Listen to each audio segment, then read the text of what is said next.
Picture the heart of the Roman Empire, not on a dusty battlefield or in the grand law courts, but in a private dining room, a triclinium, where the air is thick with the scent of roasting meat, exotic spices, and whispered political deals. This is where real power was often brokered, and the table itself was a stage. We've all seen the movies with their visions of Romans reclining, plucking grapes, but the reality of what those senators actually ate, what truly fueled the most powerful men in the ancient world, is a story far more fascinating and complex than simple bread and olives. It was a diet intricately woven with status, ambition, and the vast, sprawling resources of an empire that stretched from the rainy hills of Britain to the sun-baked deserts of Egypt.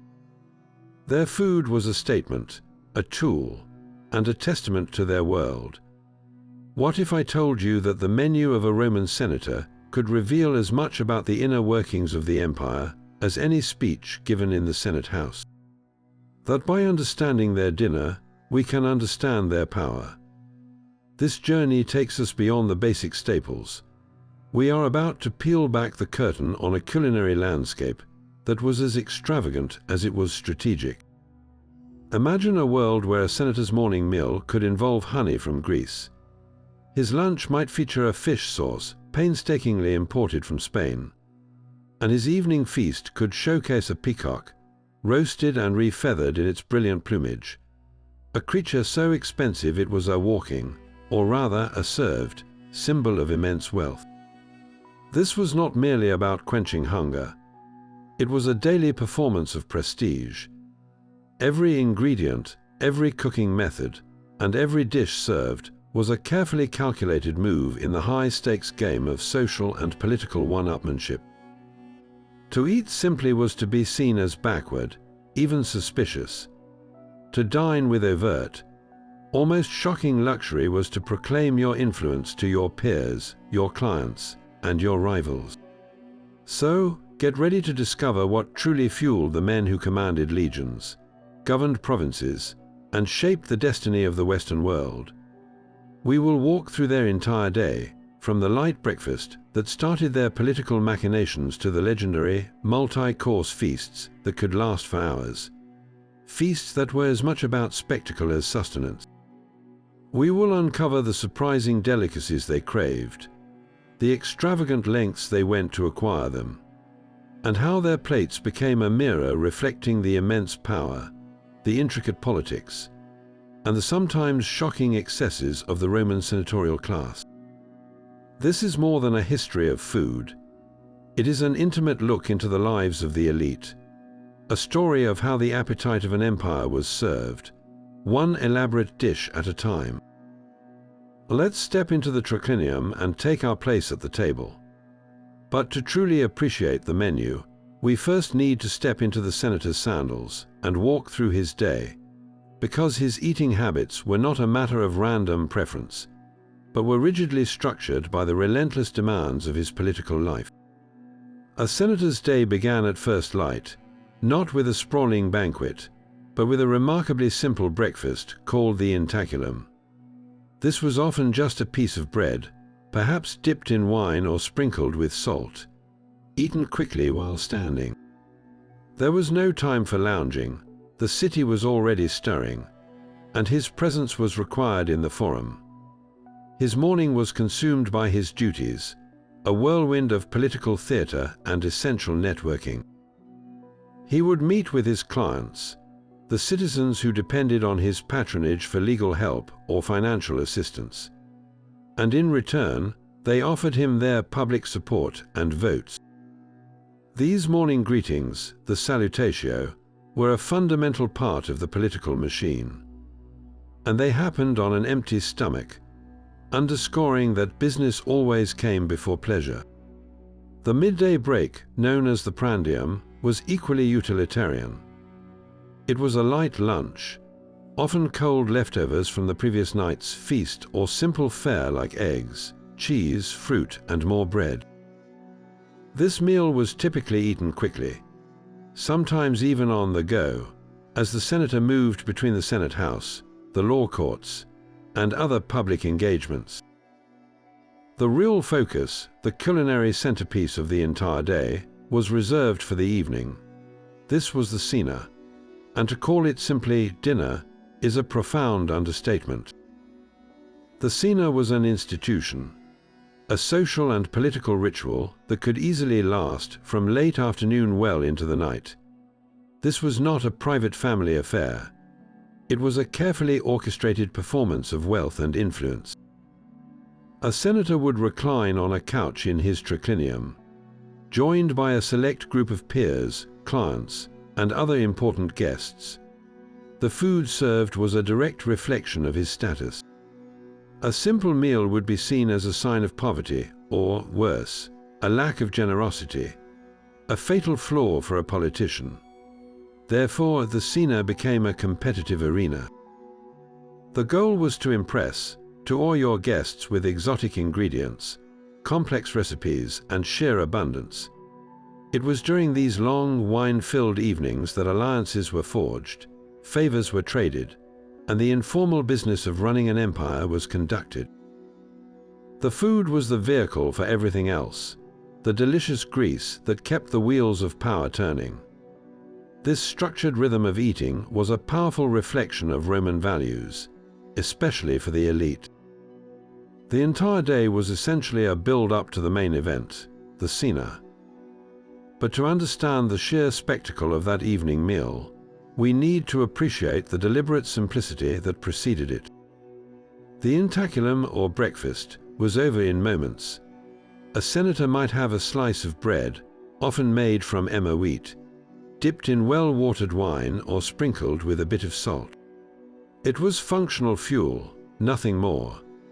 There was no grand breakfast spread because a man of importance had to be seen as active and busy, not lounging over a leisurely morning meal. His first order of business was the salutatio, that morning reception where his clients would line up at his door. To be unavailable, or worse, still dining when these men arrived seeking favors, would be a grave political misstep. So breakfast was swift and plain, a necessity before the day's work began. The prandium, or lunch, continued this theme of efficiency. Around midday, after hours spent in the forum arguing cases in the law courts or listening to debates in the Senate, a senator would need a quick bite to keep going. This meal was almost always cold and required no preparation. He might eat some cheese, a handful of olives, some dried fruit like figs or dates, and again more bread. Often this was eaten standing up or even while walking between appointments. There are accounts of men grabbing a quick prandium at a thermopolium, a sort of ancient Roman hot food bar or tavern, though a senator would likely have a slave bring food to him rather than mingle publicly in such a setting. The key takeaway is that lunch was not a social occasion.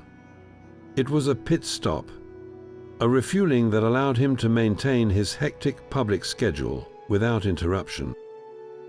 The simplicity of both ientaculum and prandium served to heighten the contrast with what was to come, making the cena seem even more extravagant by comparison.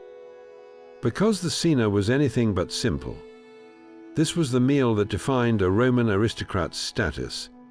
Starting in the mid to late afternoon, it was an event that could stretch for 4, 5, or even more hours. Its purpose was multifaceted. Yes, it was about eating, but it was equally about entertainment, social bonding, and most importantly for a senator, political networking.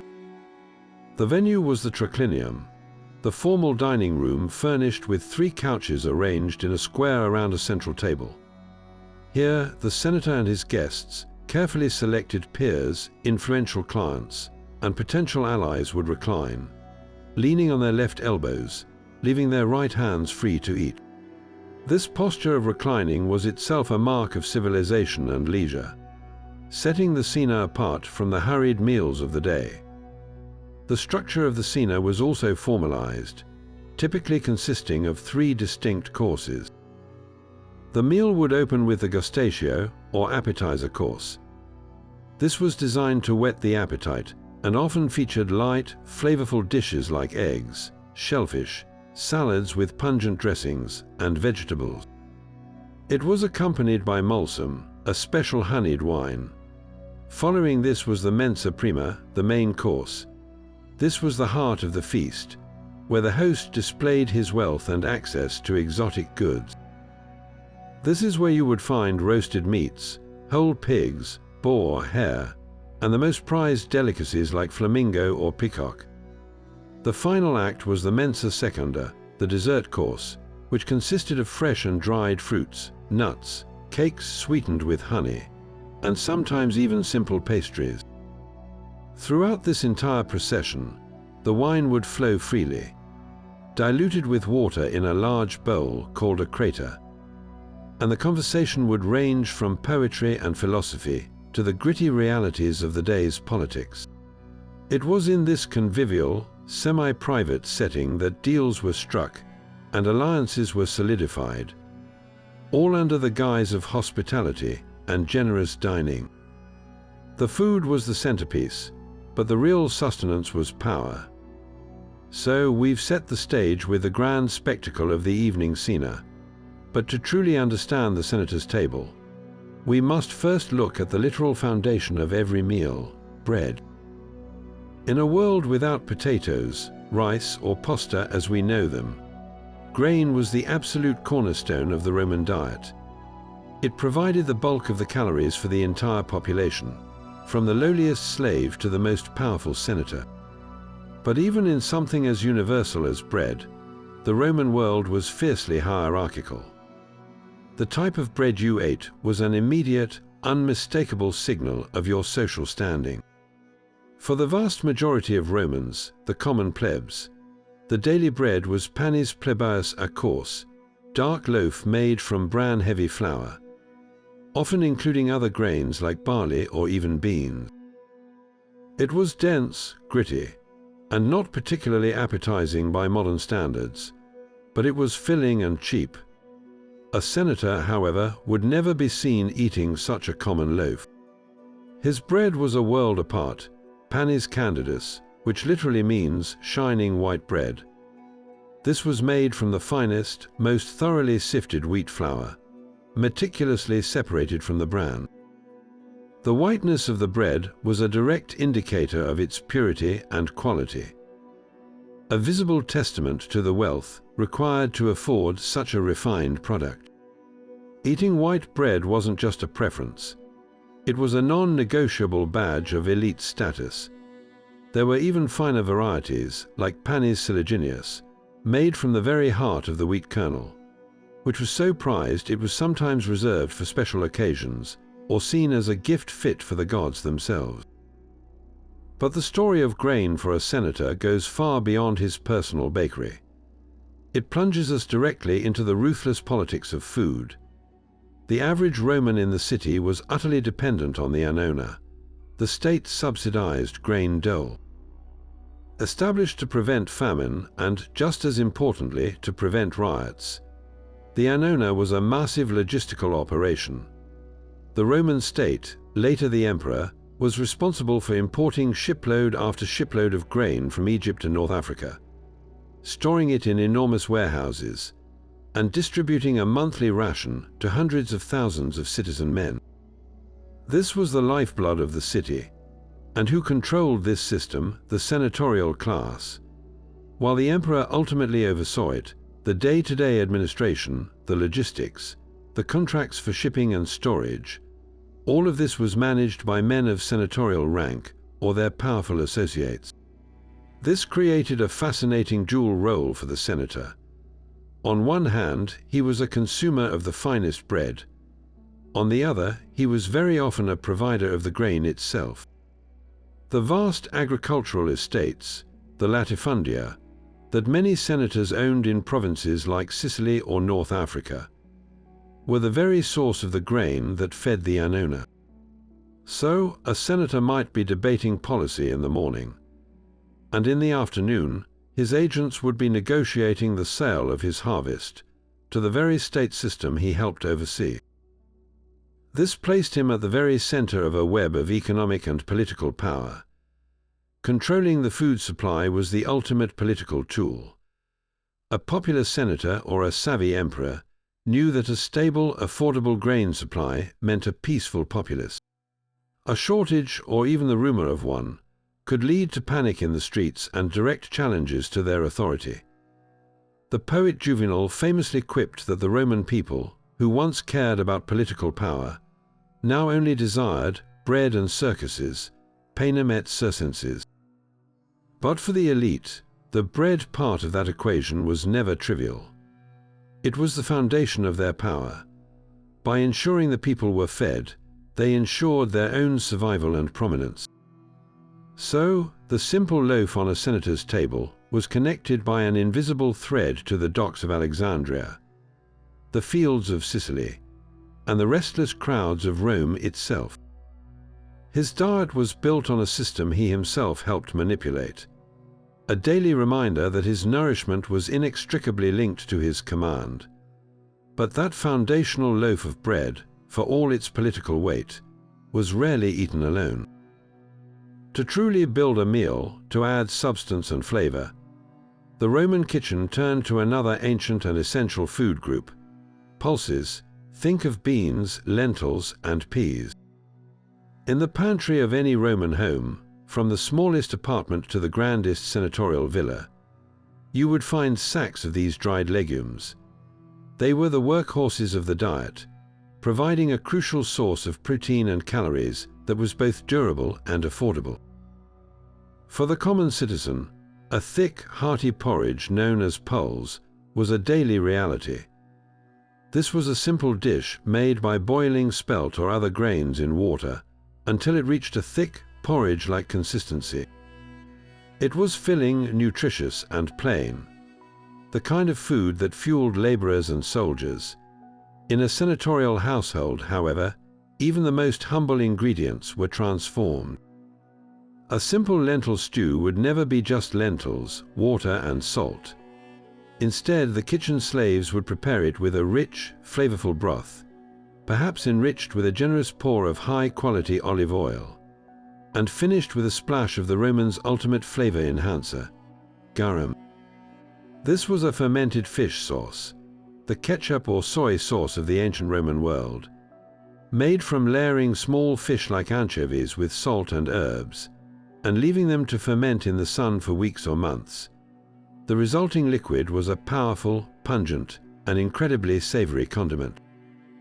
The best garum, like the famous garum-soaked, made from Spanish mackerel, was exceptionally expensive and a clear mark of luxury. So while a poor family might flavor their lentil stew with a bit of cheap salt, a senator would have his seasoned with a sauce that had been imported from across the Mediterranean, turning a common dish into something complex and sophisticated. The variety of pulses available was surprisingly wide. Beyond the standard lentil, Roman cooks used chickpeas, fava beans, lupini beans, and different varieties of peas. Each had its place. Chickpeas could be roasted as a snack, boiled into a stew, or even ground into a kind of flour. Fava beans were a staple, though they required careful preparation to avoid bitterness. The preparation methods also showcased the kitchen's skill. A simple boiled pulse could be mashed and mixed with herbs, garlic, and that precious olive oil to create a more refined spread or side dish. They could be added to more complex casseroles with vegetables and meats. The key point is that these legumes provided a versatile and nutritious base, a blank canvas upon which a wealthy household could paint a picture of abundance and taste. Their presence on the senatorial menu wasn't a sign of austerity. It was a demonstration of culinary artistry, proving that even the simplest foods could be elevated to match the status of the man who consumed them. This transformation from common staple to elite dish perfectly captures the Roman aristocratic mentality. Nothing was beneath them if it could be refined, improved, and used to demonstrate their superior access to the best the world had to offer. Now, while bread and pulses provided the substance, the true soul of Roman cuisine, the ingredient that made everything come alive, was olive oil. To a modern person, it's a cooking staple, but for a Roman senator, it was nothing less than an elixir of civilization itself, a liquid commodity as vital as wine and grain. Its importance permeated every aspect of daily life, from the kitchen to the bathhouse, and its quality was a direct and unmistakable indicator of wealth and taste. The Roman writer Pliny the Elder went so far as to call the olive tree the most important plant in the entire world. And for the elite of Rome, that was no exaggeration. The olive oil on a senator's table was a world away from what the common person used. The Roman market had a strict hierarchy of quality, much like today's extra virgin or light olive oils, but with even greater social significance. At the bottom was oleum acerbum, a low-grade, bitter oil made from green, unripe olives, often used for things like fuel in lamps or for dressing the hides of animals. No self-respecting aristocrat would let this near his food. Then there was the standard oleum sequens, or second oil, produced from a second pressing of the olives, sometimes with the addition of hot water to extract every last drop. This was the oil of the masses, functional for general cooking but lacking refinement. The gold standard, the mark of true luxury, was oleum flos, the flower of the oil. This was the free-run juice from the very first cold pressing of the ripest, highest quality olives. It was golden green, fragrant and fruity, with a low acidity. This was the oil a senator would have set on his table in a delicate glass croûte for dipping his fine white bread, or for drizzling over a dish of fresh oysters. Its provenance mattered deeply, too. Oil from Venafrum in Italy was legendary for its quality, while oil from Baetica in Spain was famous for its quantity, flooding the market from vast commercial plantations. A connoisseur senator would know the difference and make sure his guests did, too. In the kitchen, olive oil was the primary cooking fat. While butter was known, it was largely viewed as a barbaric staple of the northern tribes. The Romans considered it unfit for refined palates. So, oil was used for frying, for sautéing vegetables, and as the base for countless sauces and dressings. But its role extended far beyond the palate.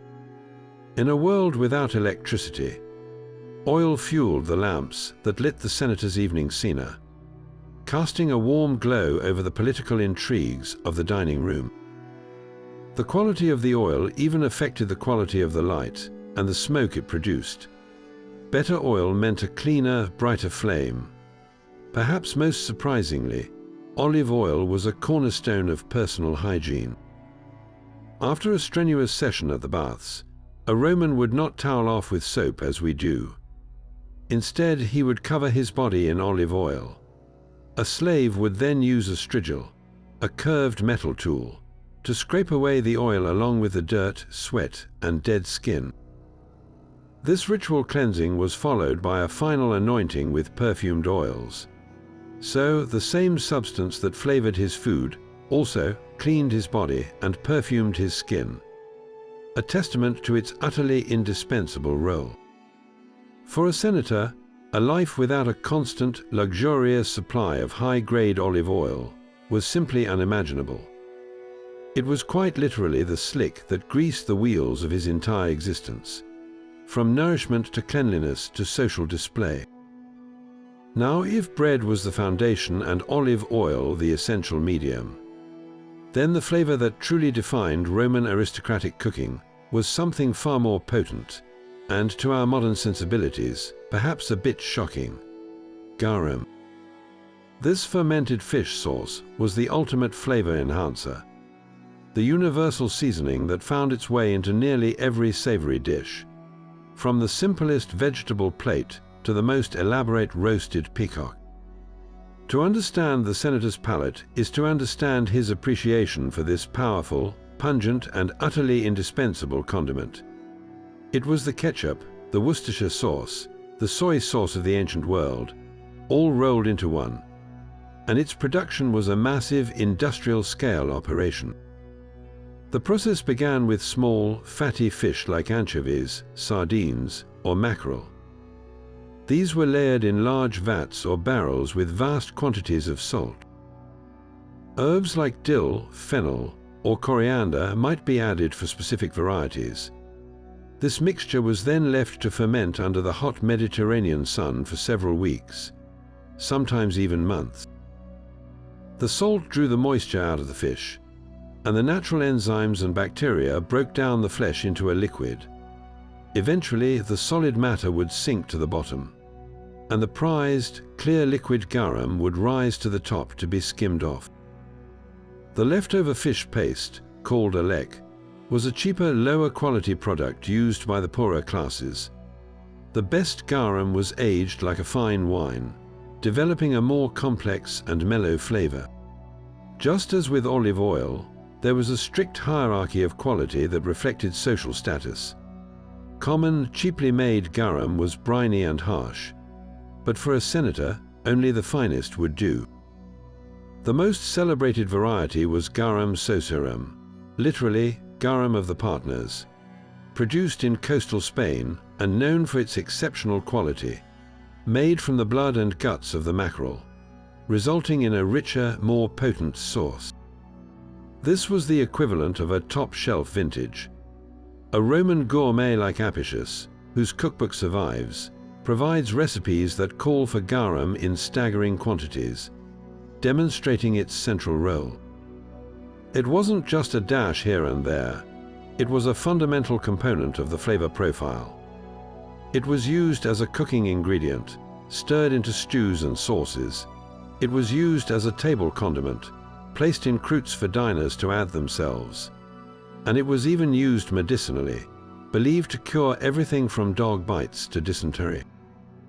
For a modern person, the idea of a sauce made from rotting fish might sound deeply unappealing. And we can only imagine the smell of the factories, which were always located downwind of towns. But we have to move past our initial revulsion to understand why it was so beloved.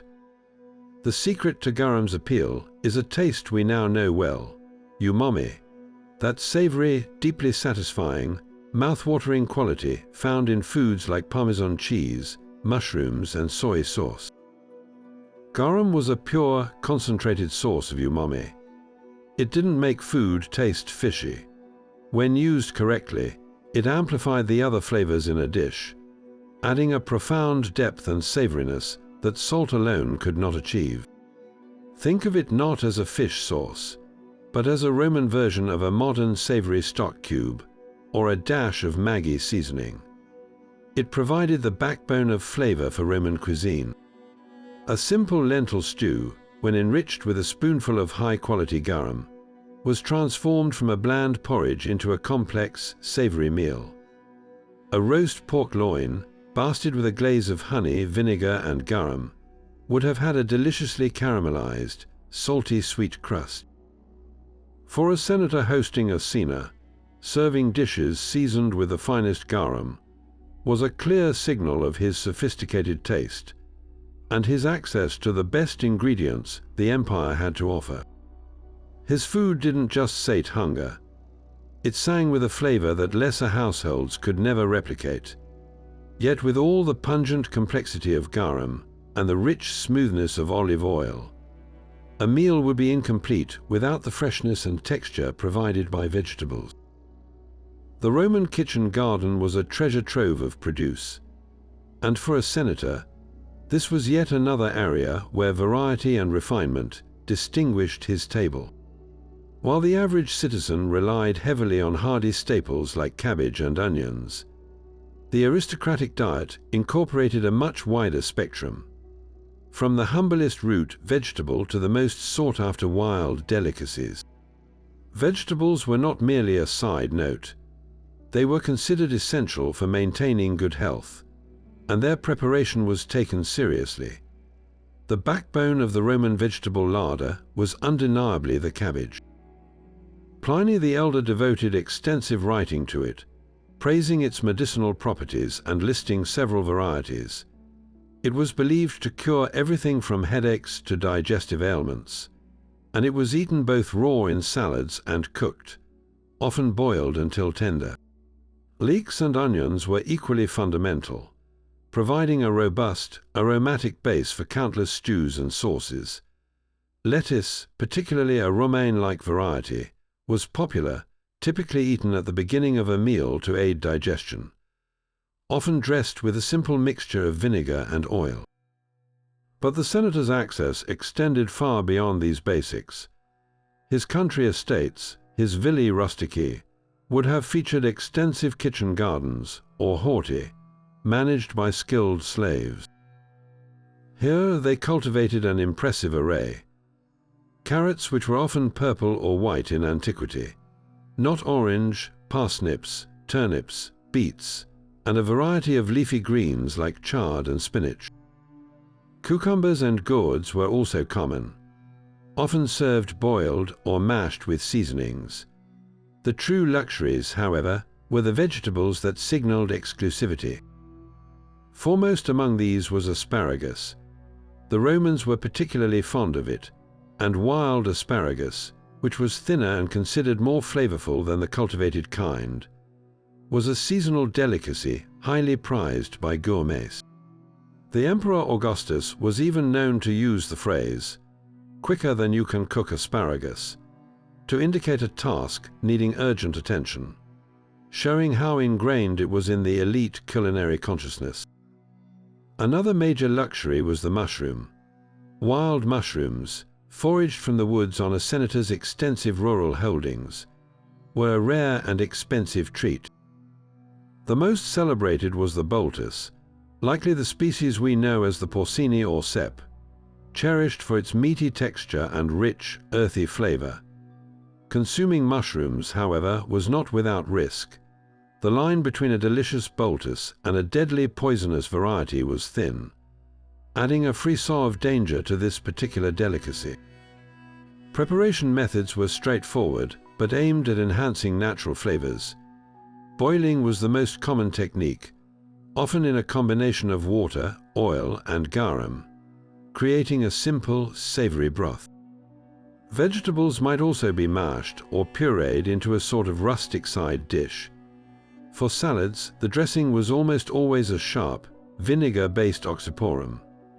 A mixture of vinegar, often infused with herbs, combined with garum and sometimes a little honey to balance the acidity. This was then emulsified with olive oil, creating a tangy, savory vinaigrette that would be quite familiar to our modern palates. The Roman approach to vegetables was deeply connected to their understanding of diet and wellness. They broadly categorized food by its perceived effects on the body. Foods like cabbage and lettuce were considered cooling and moist, ideal for balancing the heating effects of rich meats and strong wines. This belief in the medicinal properties of food meant that the selection of vegetables for a cena was not random.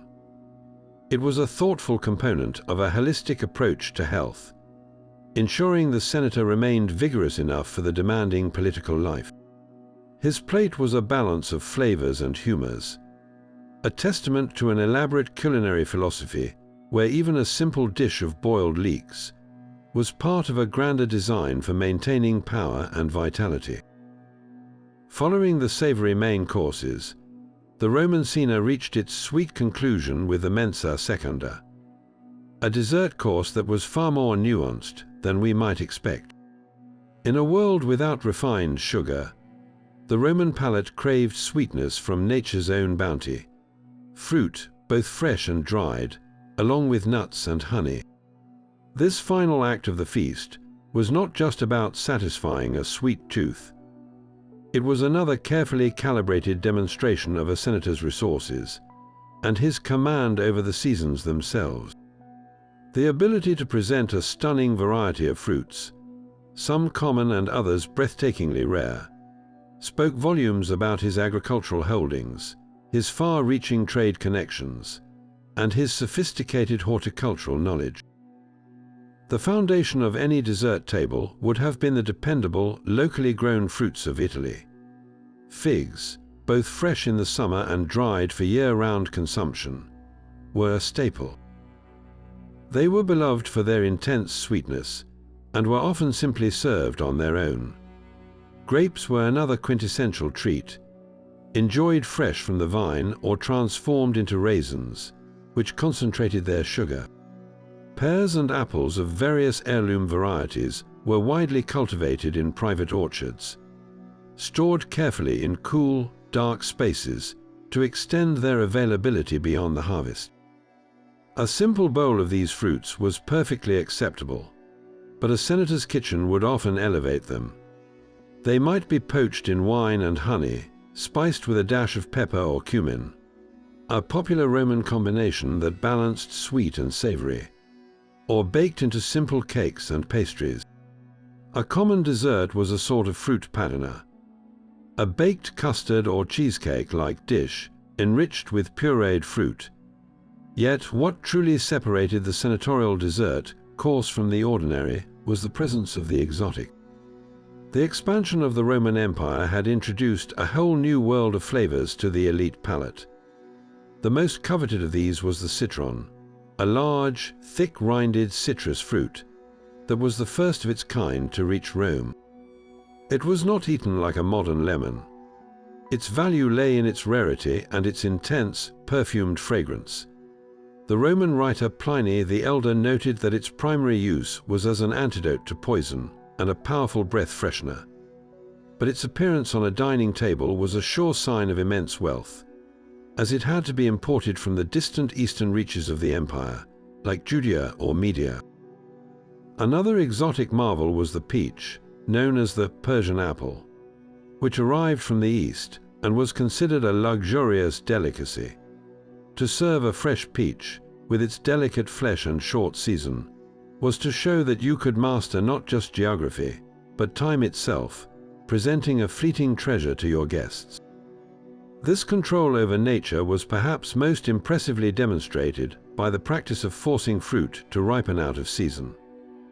Some wealthy senators, inspired by the legendary innovations of wealthy Romans before them, invested in special greenhouses or used translucent sheets of stone called speculite to create controlled environments. There are accounts of them cultivating strawberries in the fall or forcing cherry trees to blossom and fruit early. This was the ultimate flex, a way of defying the natural calendar to provide a unique experience for guests. It was a potent symbol of power. A man who could make spring arrive in the middle of winter for his dinner party was a man who seemed to command the very elements. Alongside the fruit, nuts played a crucial supporting role.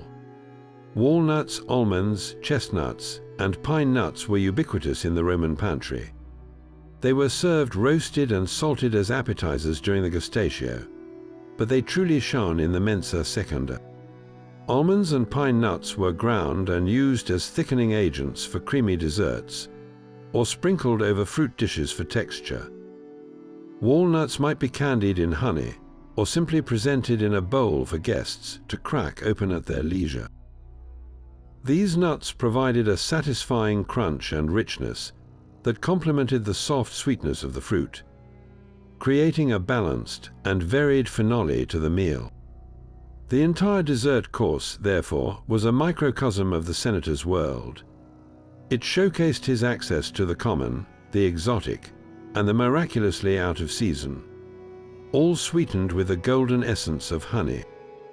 It was a final, delicious reminder that his influence reached from the local orchard to the farthest corners of the known world, ensuring that even the simplest conclusion to his feast was an expression of unparalleled authority. Now, after that sweet conclusion to the meal, we turn to an ingredient that added a different kind of richness to the Roman palate, one that was both humble and, in its finest forms, a mark of distinction: cheese. While the adult Romans, like many ancient Mediterranean cultures, were not big drinkers of fresh milk. They considered it somewhat barbaric, the drink of northern tribes. They had a deep appreciation for its transformed state. Cheese was an absolute staple, a versatile and nutritious food that found its way onto tables across the entire social spectrum. But as with everything in Rome, the type of cheese, its quality, and its origin told a detailed story about the status of the person eating it. For the average Roman, cheese was a crucial source of protein and fat. It was a practical food, often made from sheep's or goat's milk, as these animals were far more common in the Italian landscape than cattle. The most basic cheeses would have been fresh, soft varieties, similar to our modern ricotta or farmer's cheese. Ricotta, in fact, is a direct descendant of a Roman cheese. Its name comes from ricotta, meaning recooked, because it was made by reheating the whey left over from making other cheeses. These fresh cheeses were mild, moist, and had a short shelf life, making them a local everyday food. They were perfect for a quick prandium, that light midday lunch. A senator or any busy official could easily have a slab of fresh cheese with some bread and fruit. A simple, portable meal that required no preparation. Hard, salted cheeses were also common, as salt was used as a preservative, allowing cheese to be aged and stored for much longer periods, even transported over distances. This made it a reliable food for travelers, soldiers, and those without immediate access to fresh produce. In the senatorial kitchen, however, cheese was far more than just a convenient snack. It was an essential ingredient in cooking. The surviving Roman cookbook attributed to Apicius is filled with recipes that use cheese to add richness, saltiness, and texture. Garum, that fermented fish sauce we discussed, was the primary source of savory umami, but cheese provided a creamy, fatty depth. It was grated over dishes like a modern parmesan, melted into sauces and patinas, those baked egg and meat custards that were so popular, and even mixed into stuffings for poultry and other meats. The Romans had a particular fondness for combining sweet and savory flavors, and cheese often played a role in these complex profiles.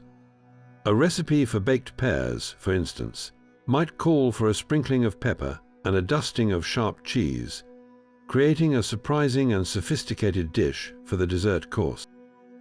But the true mark of luxury, the point where a common staple became a senatorial delicacy, was in the provenance of the cheese. Just as a modern gourmet might seek out a specific Parmigiano Reggiano from Italy or a Roquefort from France, a Roman connoisseur took pride in serving cheeses from renowned regions. The most famous cheese of the Roman world came from the mountain valleys of Cisalpine Gaul, in what is now northern Italy. The cheeses from this region, particularly around the town of Luni, were celebrated by writers like Pliny the Elder for their exceptional size and quality. These were large, hard cheeses, well salted and aged, capable of being transported all the way to Rome without spoiling. To serve a cheese from Luni at your cena was to show that you had access to the best products from across the peninsula. Even more exotic were cheeses from further afield, from the provinces of Gaul or even Bithynia in Asia Minor. The ability to acquire and serve these cheeses, which had survived a long and arduous journey, was a quiet but powerful demonstration of a senator's far-reaching trade networks and wealth. So, while every Roman from slave to emperor ate cheese, the senator's cheese was a curated experience. It could be the simple, fresh cheese that highlighted the quality of milk from his own country estate's flocks, or it could be a celebrated aged wheel from a distant land, a conversation piece that spoke of an empire whose delicious bounty was laid at his feet. Yet even with the delicate flavors of cheese and the sweet finale of fruit, the true centerpiece of the senatorial feast, the undeniable star that showcased a host's generosity like no other, was meat. And in the Roman world, one animal reigned supreme, the pig. While the modern Western diet is often dominated by beef, for a Roman senator, pork was the undisputed king of proteins.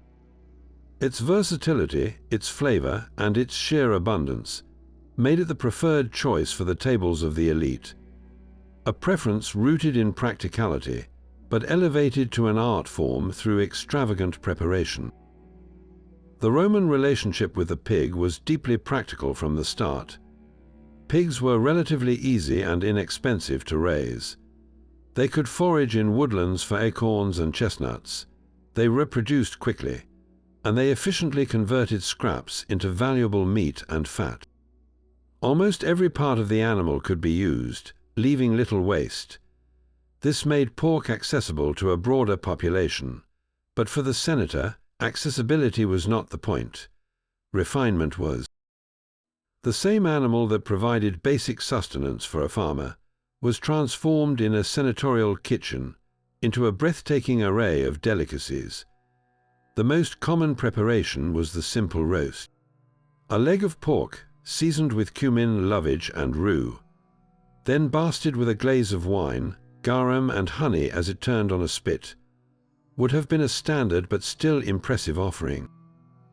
But the real culinary artistry was displayed in the production of sausages, or farcimen. Roman butchers and cooks were masters of charcuterie, creating a stunning variety of sausages using different cuts of pork, seasonings, and casings. There was spicy lukaniki, likely an early ancestor of the modern luganga, blood sausages similar to black pudding, and fine textured sausages made with prime meat and expensive spices like pepper. These could be served boiled, fried, or smoked, providing a complex and flavorful element to any meal. The ultimate expression of this porcine obsession, the dish that perfectly encapsulates the senatorial drive for spectacle and excess, was the porcus troianus, the Trojan pig. The name itself is a revealing piece of culinary theater, hearkening back to the mythical Trojan horse. This was not just a roast, suckling pig. It was a culinary deception, a masterpiece of edible engineering. The cook would carefully debone a whole young pig, keeping its skin intact. This hollowed-out shell would then be stuffed not with simple dressing, but with an entire pre-cooked menagerie of other delicacies, plump sausages, tender cuts of chicken, perhaps even a small goose, along with dates, nuts, and spices. The pig would then be sewn up, roasted to a perfect golden brown, and presented whole to the gasps and admiration of the dinner guests. When the host carved into it, the contents would spill forth in a glorious, unexpected cascade. A true surprise from within, just like the Greek warriors emerging from the wooden horse. This dish was about more than feeding people. It was about creating a lasting memory, a story that guests would recount for weeks. It was an undeniable and public declaration of a chef's skill and a host's boundless wealth. This overwhelming preference for pork stands in stark contrast to the Roman attitude toward beef. Cattle were far more valuable alive than dead. As draft animals, they were essential for plowing fields and pulling carts. Their milk was used for cheese, and their manure fertilized the soil. To slaughter an ox for its meat was often an economic loss, a practice generally reserved for major religious sacrifices when the meat would then be distributed to the public. When beef was consumed, it was often tougher and required long, slow braising to become palatable. It lacked the inherent fattiness and tenderness of a well-raised pig. Goat and mutton were more common than beef, especially in the countryside, but they still occupied a secondary tier to pork on the elite urban table. Their stronger, gamier flavors were less universally appealing than the rich, sweet taste of pork. For the senator, whose culinary world was built on a foundation of deliberate choice and conspicuous consumption, pork was the clear winner. It represented the perfect marriage of practical abundance, and limitless potential for luxurious transformation. A protein that could be as humble as a farmhand's sausage, or as spectacular as a Trojan pig, making it the true meat of the matter in the high-stakes world of Roman power dining.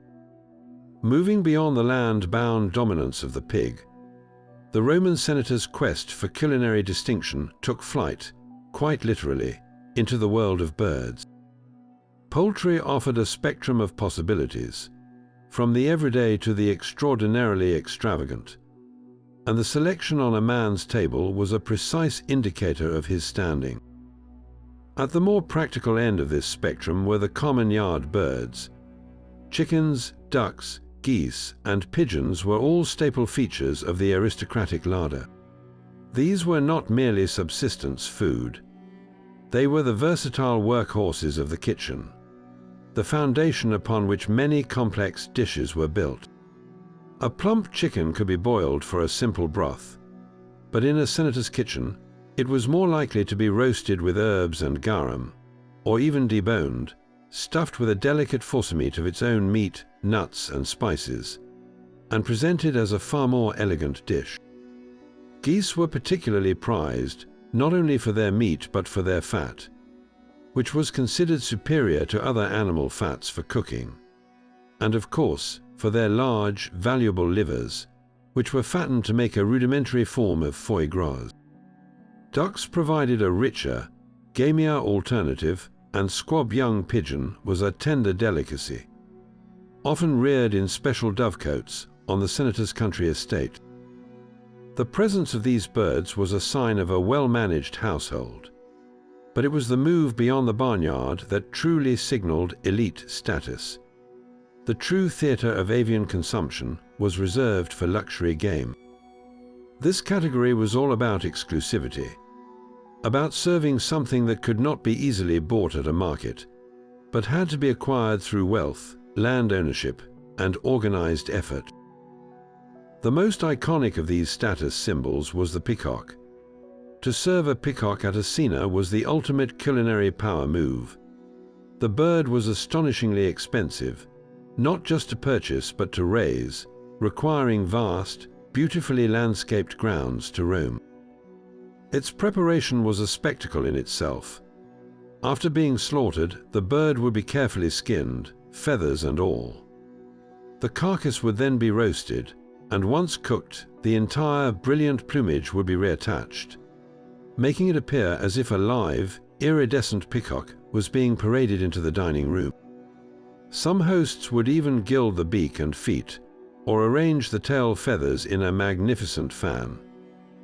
The meat itself was notoriously tough and not particularly flavorful, which was almost beside the point. The peacock was not about taste. It was about visual impact. It was a walking, or rather a served, advertisement of the host's nearly limitless resources. A creature so magnificent that its only practical purpose was to be consumed as a display of power. But the pursuit of rare fowl did not stop there. Senators with extensive woodland holdings would host elaborate hunting parties to bag pheasants, a bird originally from the Caucasus region, whose introduction to Italy was a mark of the empire's expanding reach. The pheasant was celebrated for its delicate, superior flavor compared to the peacock, making it a prize for both the hunter and the gourmet. Even smaller birds were sought after with an almost obsessive passion. Flocks of thrushes, ortolans, and other songbirds were netted in vast numbers. These tiny morsels were considered incredible delicacies, often roasted and eaten whole in a single bite. The Roman passion for small birds was so intense that some critics, like the moralist Seneca, lamented the sheer wastefulness of consuming creatures that provided so little sustenance for so much effort, seeing it as a symbol of decadence. For the senator, however, that was precisely the appeal. The ability to serve a platter of 100 songbirds, each requiring individual preparation, was a testament to the army of kitchen slaves at his command and his indifference to cost. It demonstrated a control over nature that extended from the grandest peacock down to the most humble finch. This hierarchy of fowl, from the dependable chicken to the majestic peacock, painted a complete picture.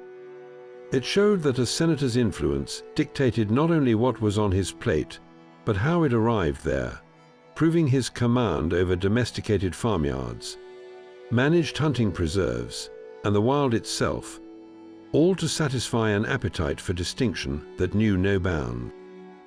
While the aroma of roasting pork and sizzling sausages filled the air of a senator's villa, a different, brinier scent also competed for attention, one that spoke of Rome's unique geography and its elite's insatiable appetite for the fruits of the sea.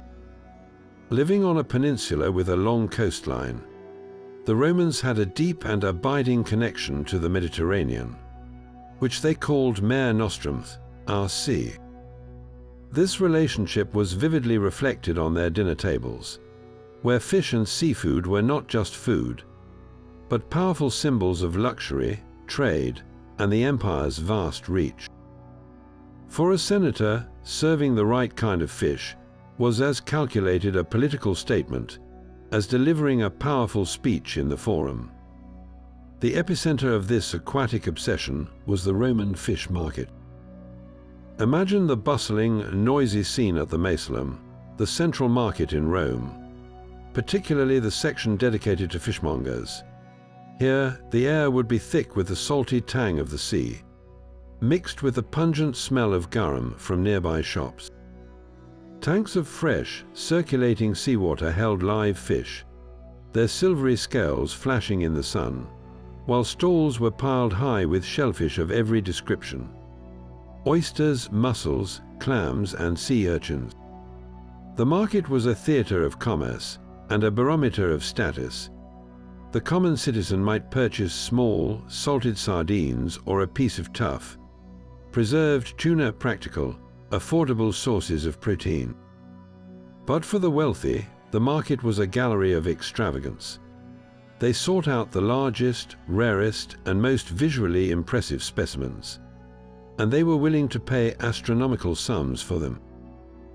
The Roman writer Pliny the Elder recounts a famous story of a wealthy freedman who paid an absurd price for a single enormous red mullet, not because it tasted better, but purely for the prestige of being seen to afford it.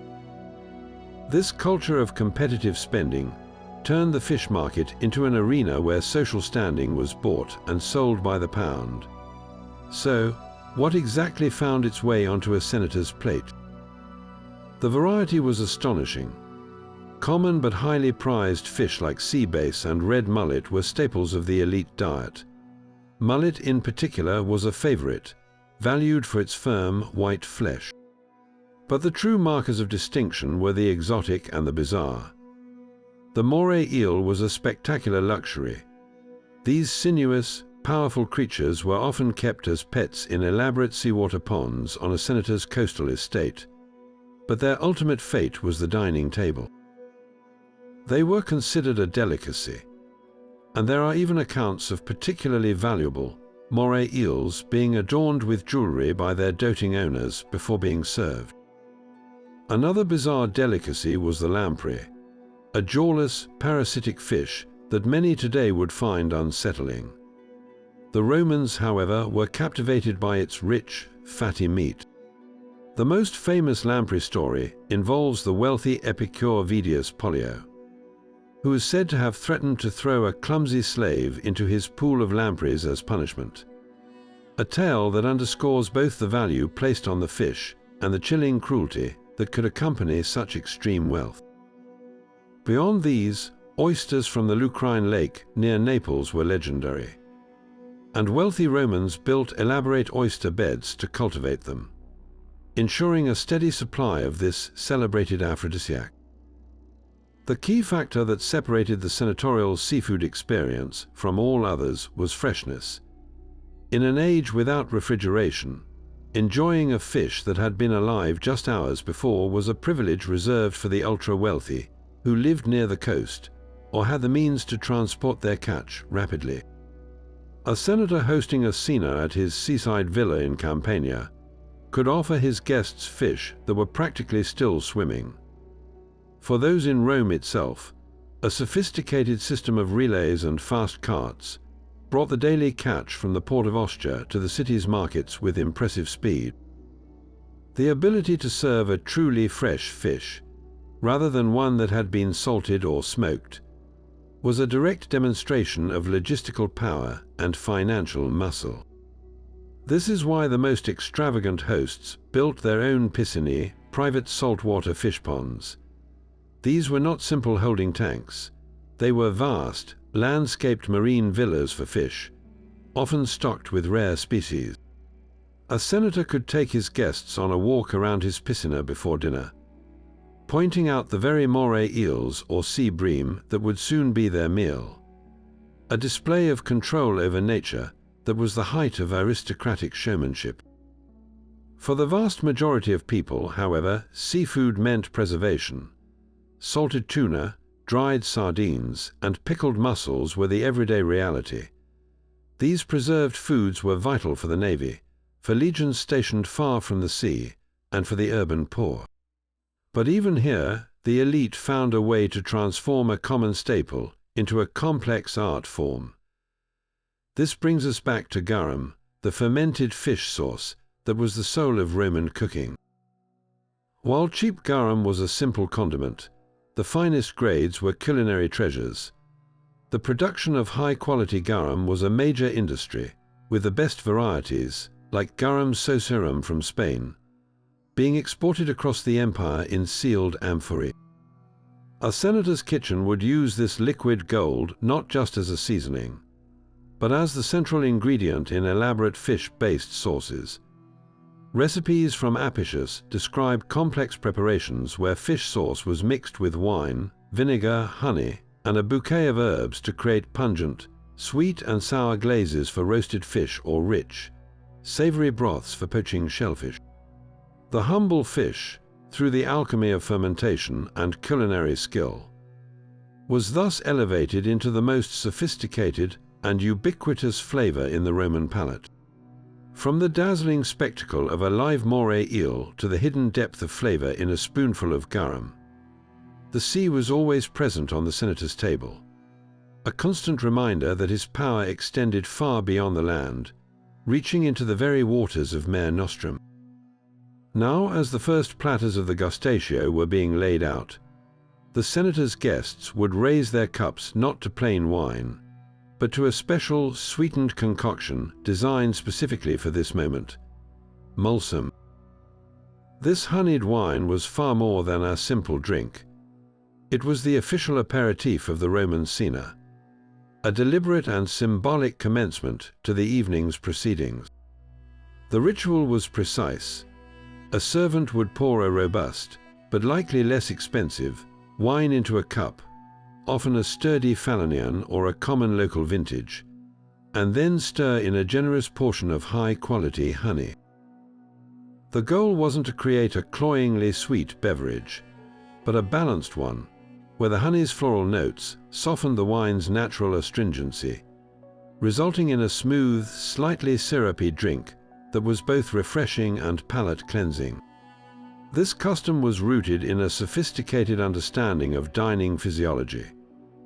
The Romans believed that a sweet taste at the start of a meal, what they called the gustus, would gently open the stomach and prepare it for the richer, more savory courses to follow.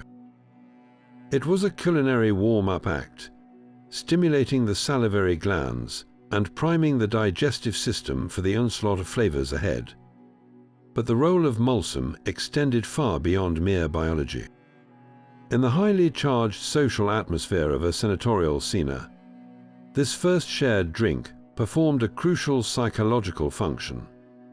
The act of collectively partaking in this sweet, pleasant beverage immediately established a tone of camaraderie and goodwill. As the mulsum was passed around, the initial formalities of the greeting would soften into more relaxed conversation. The honey's sweetness was a metaphor for the harmony the host wished to foster among his guests, many of whom might be political rivals or potential allies he was keen to win over. It was a liquid peace offering, a way of saying that for the next several hours, the sharp edges of political competition could be smoothed over by shared pleasure. The choice of wine for the mulsum is also telling. Using a simpler, more accessible wine for this mixture was a mark of practical intelligence. Why waste an ultra-rare, aged vintage whose complex flavors would be masked by the honey? Instead, the host demonstrated his wisdom by selecting a wine that provided a solid alcoholic base without overshadowing the honey's purpose. This pragmatic approach highlighted a key aspect of Roman luxury. It wasn't about indiscriminate spending, but about intelligent and purposeful extravagance. The real treasure, the finest unmixed wines, would be unveiled later in the evening during the main course, when the guests' palates were more discerning and the conversations, lubricated by the initial mulsum, had deepened. So, that first sip of mulsum was a promise sweet, fragrant promise of the abundance, hospitality, and political intimacy that defined the most important meal in a Roman senator's day. But for all its symbolic importance, the honeyed mulsum was merely the overture to a complex culinary symphony. A performance meticulously structured into 3 distinct acts that every guest knew by heart. The Roman cena was not a chaotic free-for-all of dishes arriving at random. It was a carefully orchestrated progression, a journey of tastes and textures designed to maximize pleasure, showcase wealth, and even align with ancient beliefs about health and digestion. Understanding this structure is key to appreciating the sheer sophistication of the senatorial feast. The first act was the gustatio, a course whose name comes from the verb gustare, meaning to taste. This was not about filling the stomach, but about awakening it. The goal was to stimulate the appetite with light, flavorful, and often slightly acidic dishes. Think of it as a delicate parade of small bites, designed to intrigue the palate. The offerings here were intentionally gentle.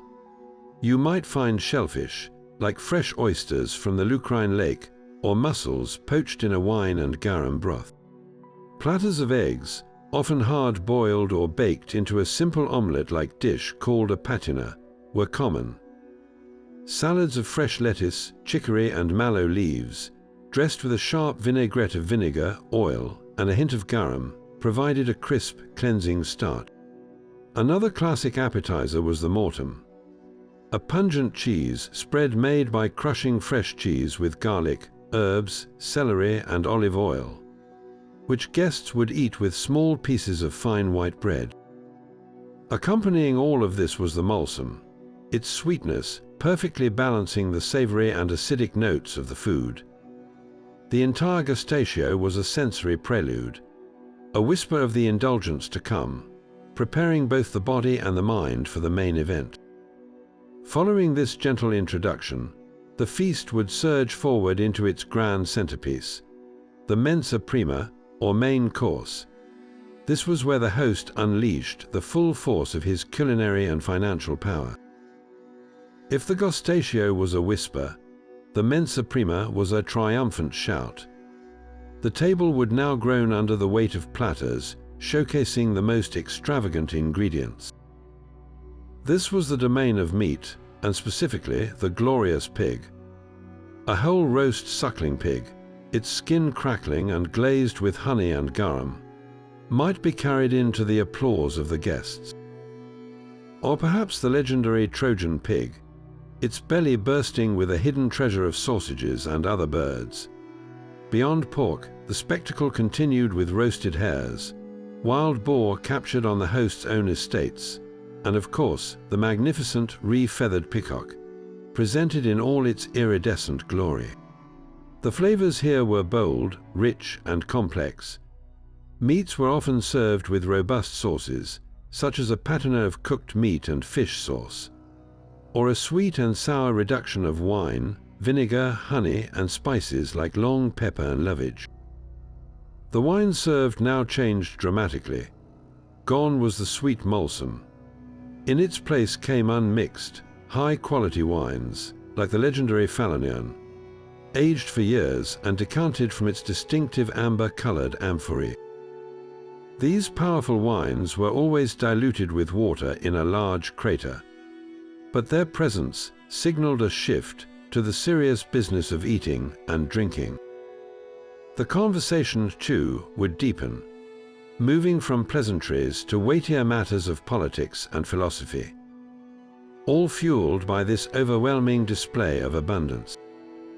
After such an intense experience, the final act provided a necessary and graceful conclusion, the mensa secunda, or dessert course.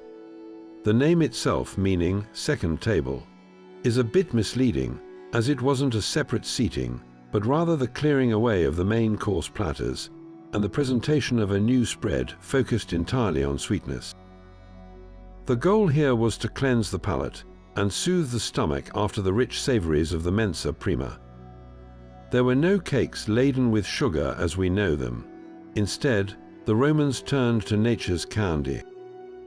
The table would be adorned with baskets of fresh fruits, figs, grapes, pears, and apples, along with bowls of dried dates, raisins, and prunes. Nuts of all kinds, walnuts, almonds, hazelnuts, and pine nuts were presented, often roasted and salted.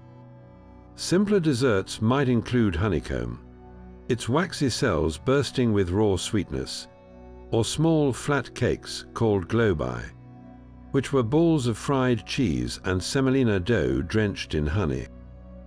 For the most extravagant hosts, the mensa secunda was another opportunity for spectacle, featuring exotic fruits like citrons or early forced strawberries. This course was slower, more reflective. As guests nibbled on dates and cracked open walnuts, the pace of the evening would wind down. The wines might continue to flow, but the atmosphere became more intimate, the perfect finale to a ritual that was as much about social and political bonding as it was about the food itself. This three-part structure, the awakening, the indulgence, the resolution, was the essential rhythm of power dining in ancient Rome. A culinary template that ensured every cena was a memorable and multi-sensory event. But the story of a senator's cena cannot be confined to the shores of Italy or the waters of the Mediterranean. The true measure of his influence was displayed in the spices that seasoned his food, ingredients that had traveled thousands of miles from the mysterious and distant edges of the known world. A simple sprinkle of black pepper or a pinch of aromatic cinnamon on a dish was far more than a culinary choice. It was a silent, potent announcement of global reach. The Roman spice trade was a monumental enterprise, a network of caravan routes and sea lanes that stretched from the forests of India to the markets of Rome. And a senator's ability to partake in its bounty was the ultimate proof that he was a citizen of an empire, not just a city. The undisputed king of these exotic imports was pepper. In our modern kitchens, it's a universal condiment found on every table. But in ancient Rome, it was a luxury commodity as valuable as precious gems. Black pepper, along with the even rarer long pepper, came from the Malabar coast of India. The journey to Rome was epic. Ships would brave the monsoon winds to cross the Indian Ocean.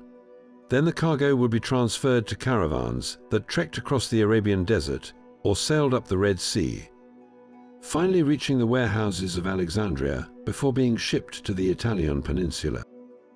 This incredibly long and perilous supply chain made pepper astonishingly expensive. It was often valued by weight against silver, and sometimes even gold. Yet the Roman demand for it was insatiable.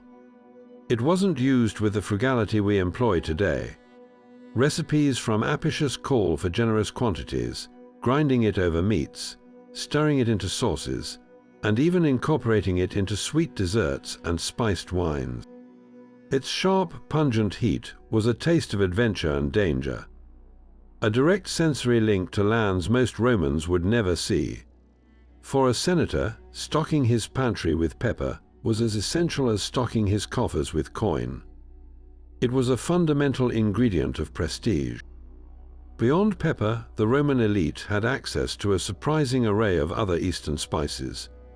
Ginger, known as zingiberry, was imported from India and Arabia, prized for its unique warming and slightly sweet flavor. Cinnamon and its close relative kasha, the fragrant bark of trees from Sri Lanka and China, were highly sought after for their sweet, woody aroma. They were used in everything from perfumes and medicines to spiced wines and meat dishes, adding a layer of complexity that local herbs could not provide. Then there were spices like clove from the distant Molucca Islands and spikenard, an intensely aromatic oil from the Himalayas used to perfume dining halls and guests. Each of these substances had to traverse continents, passing through countless merchants and facing risks from pirates, bandits, and shipwrecks. The cost was prohibitive for all but the wealthiest. Therefore, when a host seasoned a dish with cinnamon or offered a wine infused with spikenard, he was doing much more than flavoring the food. He was offering his guests a tangible piece of the empire's vastness, a taste of its farthest frontiers. It was an edible map of Roman power. Yet no discussion of Roman luxury is complete without mentioning the most legendary, the most tragic, and the most potent symbol of them all, silphium. This now extinct plant was not an import from the Far East, but a hyper-localized wonder from the coast of Cyrenaica, in modern-day Libya. It refused to be cultivated anywhere else, growing wild in a narrow strip of land. Silphium was a wonder drug, a perfume, a seasoning, and a status symbol all rolled into one. Its heart-shaped seeds were associated with love and romance, and it was famed as a powerful contraceptive. As a food, its resin was used as a seasoning, described as having a strong aromatic flavor somewhere between garlic and a safetida. It was so central to the Cyrenaican economy that its image was stamped on the local currency. And it was phenomenally expensive. The demand from Rome's elite was so immense that within a few centuries, the plant was harvested to extinction. The last known stalk was said to have been given to the Emperor Nero. The story of silphium is a perfect metaphor for the insatiable Roman appetite for luxury. It represents a desire so intense it consumed the very object of its affection. A senator who could procure silphium wasn't just rich. He was accessing something that was literally priceless and vanishingly rare, a luxury that defined the limits of the possible. This relentless pursuit of exotic flavors had a profound impact on the Roman economy and its view of the world. The spice trade created immense fortunes for merchants and tax farmers, but it also caused a massive outflow of Roman silver to the east. Conservative senators like Pliny the Elder lamented this drain of wealth, complaining that India, China, and Arabia were sucking the empire dry of its currency in exchange for frivolous luxuries. He famously calculated that vast sums were spent annually on Eastern goods, a testament to the scale of the demand. This trade, however, also shaped the Roman geographical imagination. The sources of these spices were lands of fantasy and mystery. The Romans knew the goods arrived, but their understanding of the geography of India and beyond was vague, filled with tales of giant ants that mined gold and trees guarded by deadly serpents. So, when a senator tasted pepper, he was also tasting a bit of that mystery. His wealth allowed him to consume not just a spice, but a story, a connection to a world of wonder that lay beyond the empire's borders. His dinner plate became a crossroads of the globe, a daily reminder that Rome's appetite was as boundless as its ambitions. Yet all this abundance, from the Trojan pig to the peppered sauces, relied entirely on a hidden world of expertise and labor, an entire culinary army operating behind the scenes of the senator's villa. The grandeur of the cena was a performance, and the stage was the cuisine, the Roman kitchen. This was not the warm, inviting heart of a home we might imagine today. It was a functional, often cramped, and perpetually hot workshop dedicated to a single purpose: delivering spectacle. Located away from the main living quarters to contain the smoke, noise, and smells, the kitchen was the domain of slaves, a place where raw ingredients were transformed into edible status symbols through skill, sweat, and an impressive array of specialized equipment. At the center of every culina was the focus, the hearth. This was not merely a fireplace, but the engine of the entire operation. It could be a simple, raised masonry platform with an open fire for boiling large pots. But in wealthier households, it was more sophisticated, featuring several cooking stations. There might be a built-in oven for baking bread, a flat griddle surface for cooking pancakes or frying fish, and hooks for suspending cauldrons over the flames. The air would be thick with the scent of burning wood, roasting meat, and the pervasive aroma of garum. Ventilation was often poor, meaning the kitchen staff worked in a smoky, sweltering environment, a world away from the perfumed and leisurely atmosphere of the triclinium, just a few rooms away. The tools they used would be familiar in principle to any modern cook, but with a distinct Roman character: bronze and iron pots, pans, and kettles of various sizes hung nearby. There were knives for butchering, mortaria, those heavy, grit-embedded mortars and pestles used for grinding spices and herbs into pastes, and a crucial piece of equipment called a craticula, the Roman grill. This was essentially a wrought iron grating placed over the hot coals, used for grilling everything from sausages to whole fish, creating the seared, flavorful crust so prized in Roman cuisine. Orchestrating this organized chaos was the coquus, the head cook. This was a position of immense responsibility and, surprisingly, could be one of great prestige for a slave. A talented coquus was a highly valuable asset, sometimes costing as much as a skilled craftsman. His knowledge was comprehensive. He had to be a butcher, a saucier, a baker, and a pastry chef all in one, with a deep understanding of how to balance the complex sweet, sour, and savory flavors that defined elite Roman cooking. He was guided by recipes, like those from the famous Apicius cookbook, which were often more like guidelines listing ingredients rather than precise measurements, requiring experience and intuition to execute correctly. His reputation, and by extension the reputation of his master, rested on his ability to deliver flawless, impressive dishes on time, course after course, for discerning and critical guests. But the coquus did not work alone. He commanded a small brigade of specialized slaves, each with a specific role. The pista was the baker, responsible for the all-important daily production of the senator's fine white bread.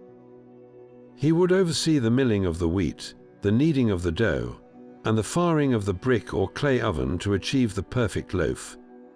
The promus acted as the steward or butler, managing the pantry, the cella penaria. His job was to know the inventory of every amphora of garum, every sack of grain, every precious jar of pepper, and to dispense these ingredients to the kitchen as needed. Then there were the scissors, the carvers. These slaves were performers in their own right. Their role was to expertly dismantle the grand presentations, the whole roast pigs, the peacocks, the giant fish at tableside with speed and grace, a skill that was admired almost as much as the cooking itself. Lower down the hierarchy were the general kitchen helpers, the culinarii, who performed the endless tasks of fetching water, stoking the fire, scrubbing pots, and prepping vegetables. This entire team, from the master coquus to the lowliest kitchen boy, worked in a coordinated effort, a well-oiled machine whose sole purpose was to translate the senator's wealth and ambition into an unforgettable dining experience. The luxurious ease of the cena, therefore, was a complete illusion, a facade built on the foundation of relentless, skilled, and entirely unseen labor. All this culinary abundance, however, was not consumed without a guiding philosophy. Behind every choice of a cooling lettuce salad to start a meal or a heating pepper-crusted pork roast, there lay an elaborate and widely accepted theory of health that dictated the very rhythm of a senator's digestion. The Roman elite did not view food merely as fuel or even just as pleasure. They saw it as the primary substance interacting with their bodies, a substance that had to be carefully managed according to the principles of humoral theory. This wasn't fringe science. It was the established medical wisdom of the age, championed by the most famous physician of the Roman world, Galen, whose influence stretched from the battlefield to the imperial palace, and undoubtedly into the triclinium of every health-conscious senator. At the heart of this system was the belief that the human body contained 4 crucial fluids, or humors: blood, phlegm, yellow bile, and black bile. Optimal health, a state known as eucrasia, was achieved when these 4 humors were in perfect balance. Illness or dyscrasia resulted from an imbalance. Every single thing a person consumed, every morsel of food, every sip of wine, was believed to possess innate qualities that would directly affect this delicate internal equilibrium. Foods were classified along 2 primary axes: by their temperature, hot or cold, and by their moisture, wet or dry. These were not literal temperatures, but rather essential properties. For instance, pepper was considered intensely hot and dry, while lettuce was cold and moist.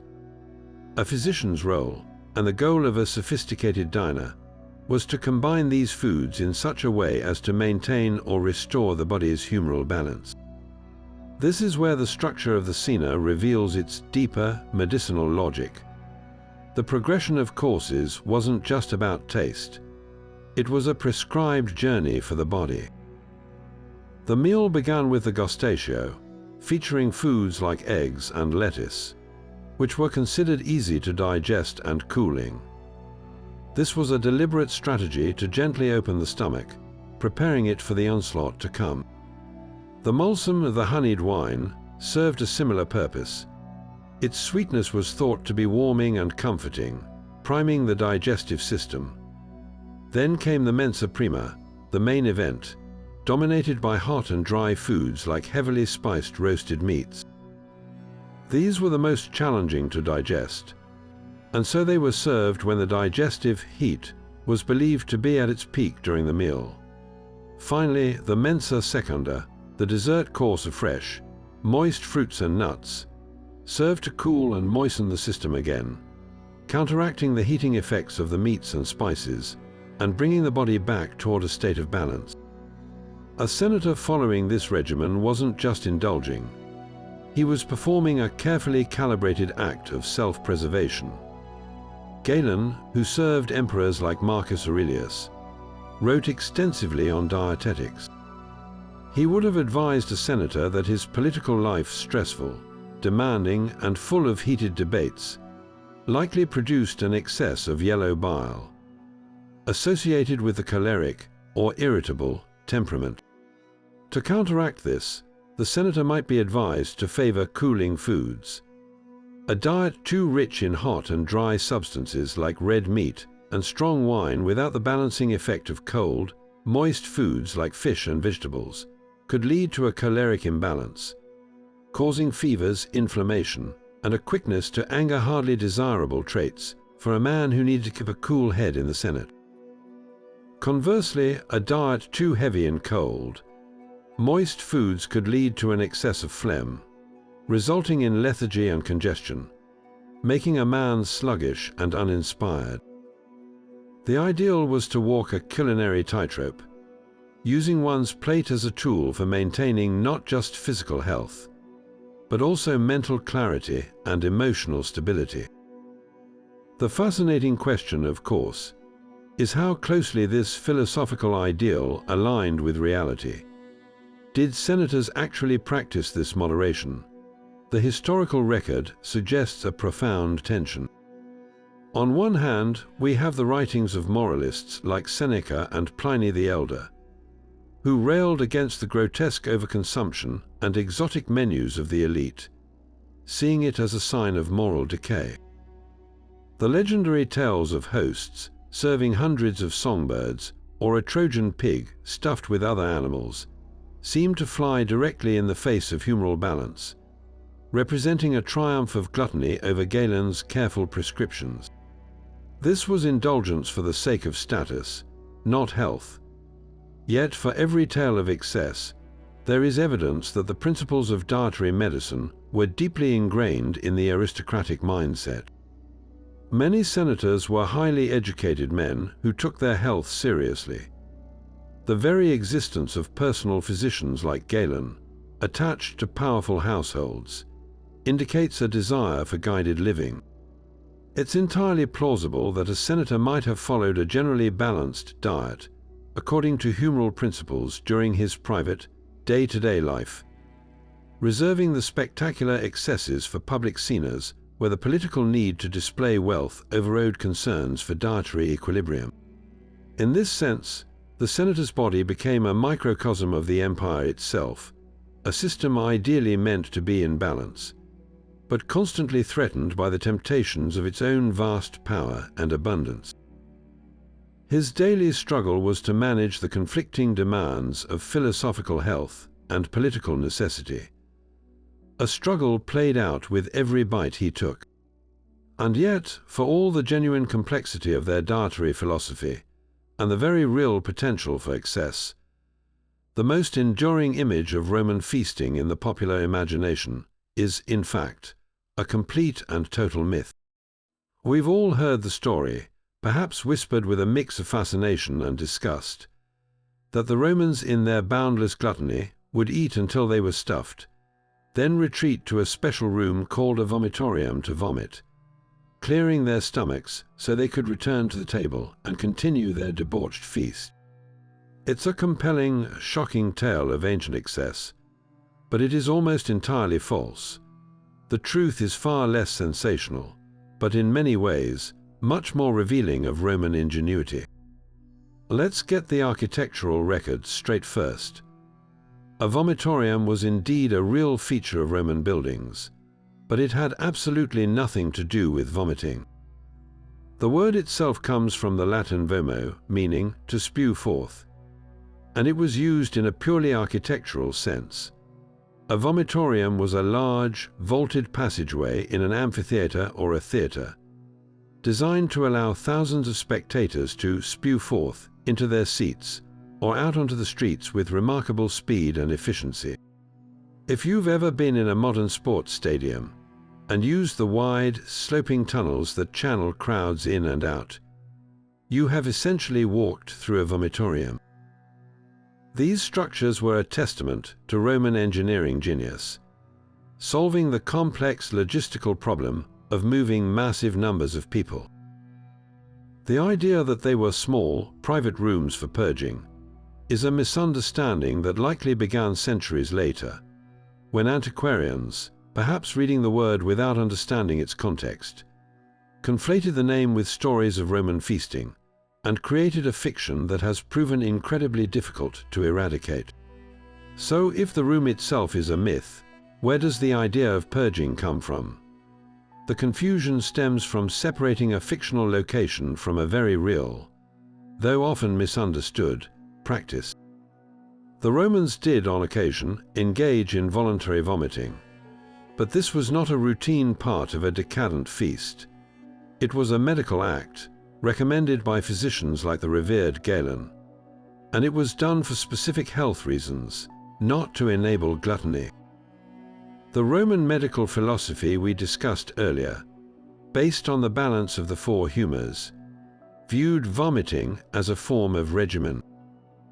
If a person was feeling unwell, particularly if they were suffering from an overabundance of phlegm or yellow bile, a condition they believed caused everything from indigestion to headaches, our physician might prescribe emetics, substances that induce vomiting, to expel the excess humor and restore the body's balance.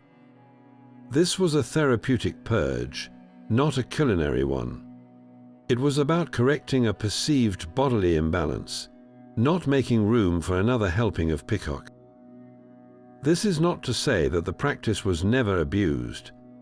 The Roman moralists, who were always eager to critique the vices of the elite, provide us with the source of the myth's darker elements.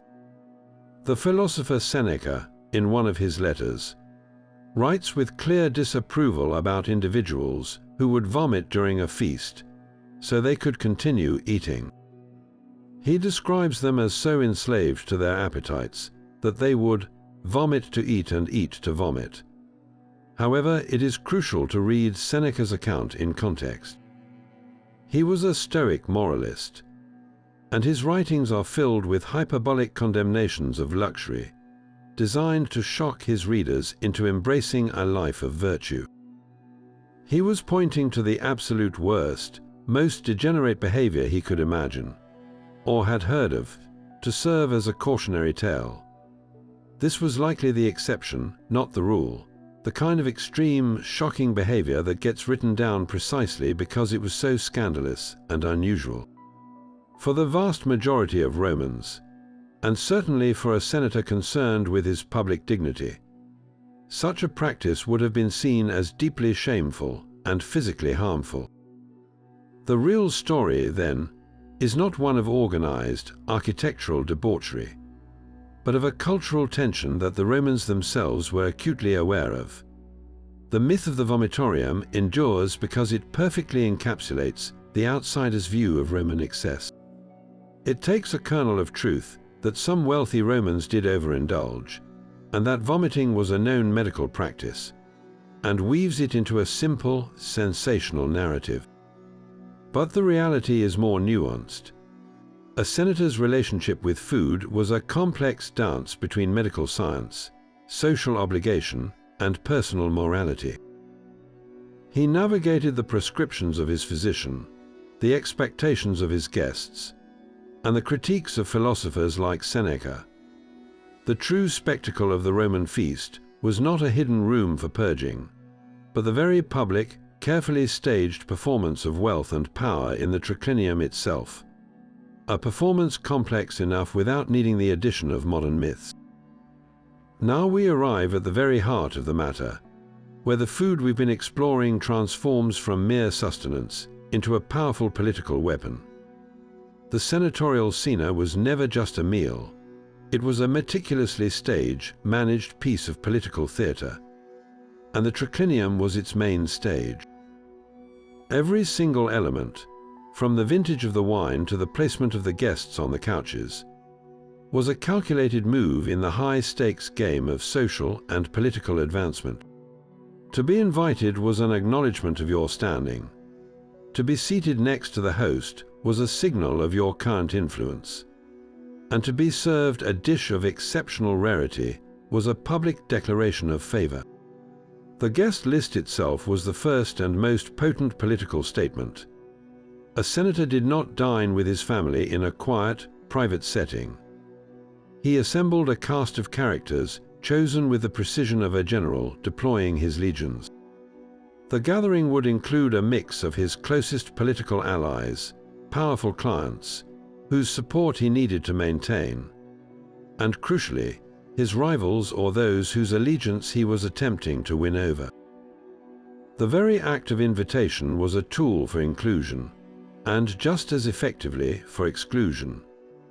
To be left off the list for a major cena was a public snub, a clear signal that you were outside the inner circle of power. The poet Juvenal captures this anxiety perfectly, describing the frantic hope of a client waiting for an invitation, knowing that his political survival might depend on it. Once inside, the hierarchical nature of Roman society was physically enforced by the seating arrangement on the three couches. The place of highest honor was on the central couch, the lectus medius, and specifically the left-hand spot, where a guest could lean on his left elbow and be served most easily.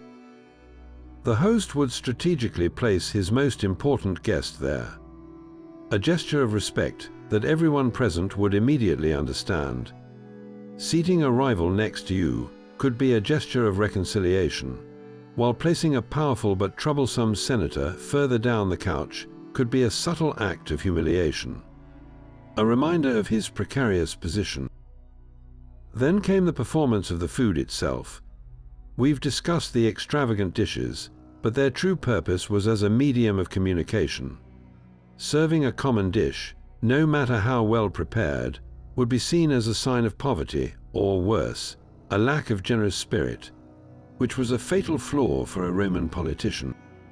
Therefore, the menu was a direct reflection of the host's resources, and by extension, his power. A peacock from his own estate wasn't just a delicacy. It was proof of his vast landholdings. Spices like long pepper or cinnamon were not merely flavorings. They were evidence of his far-reaching trade connections and his immense liquid wealth.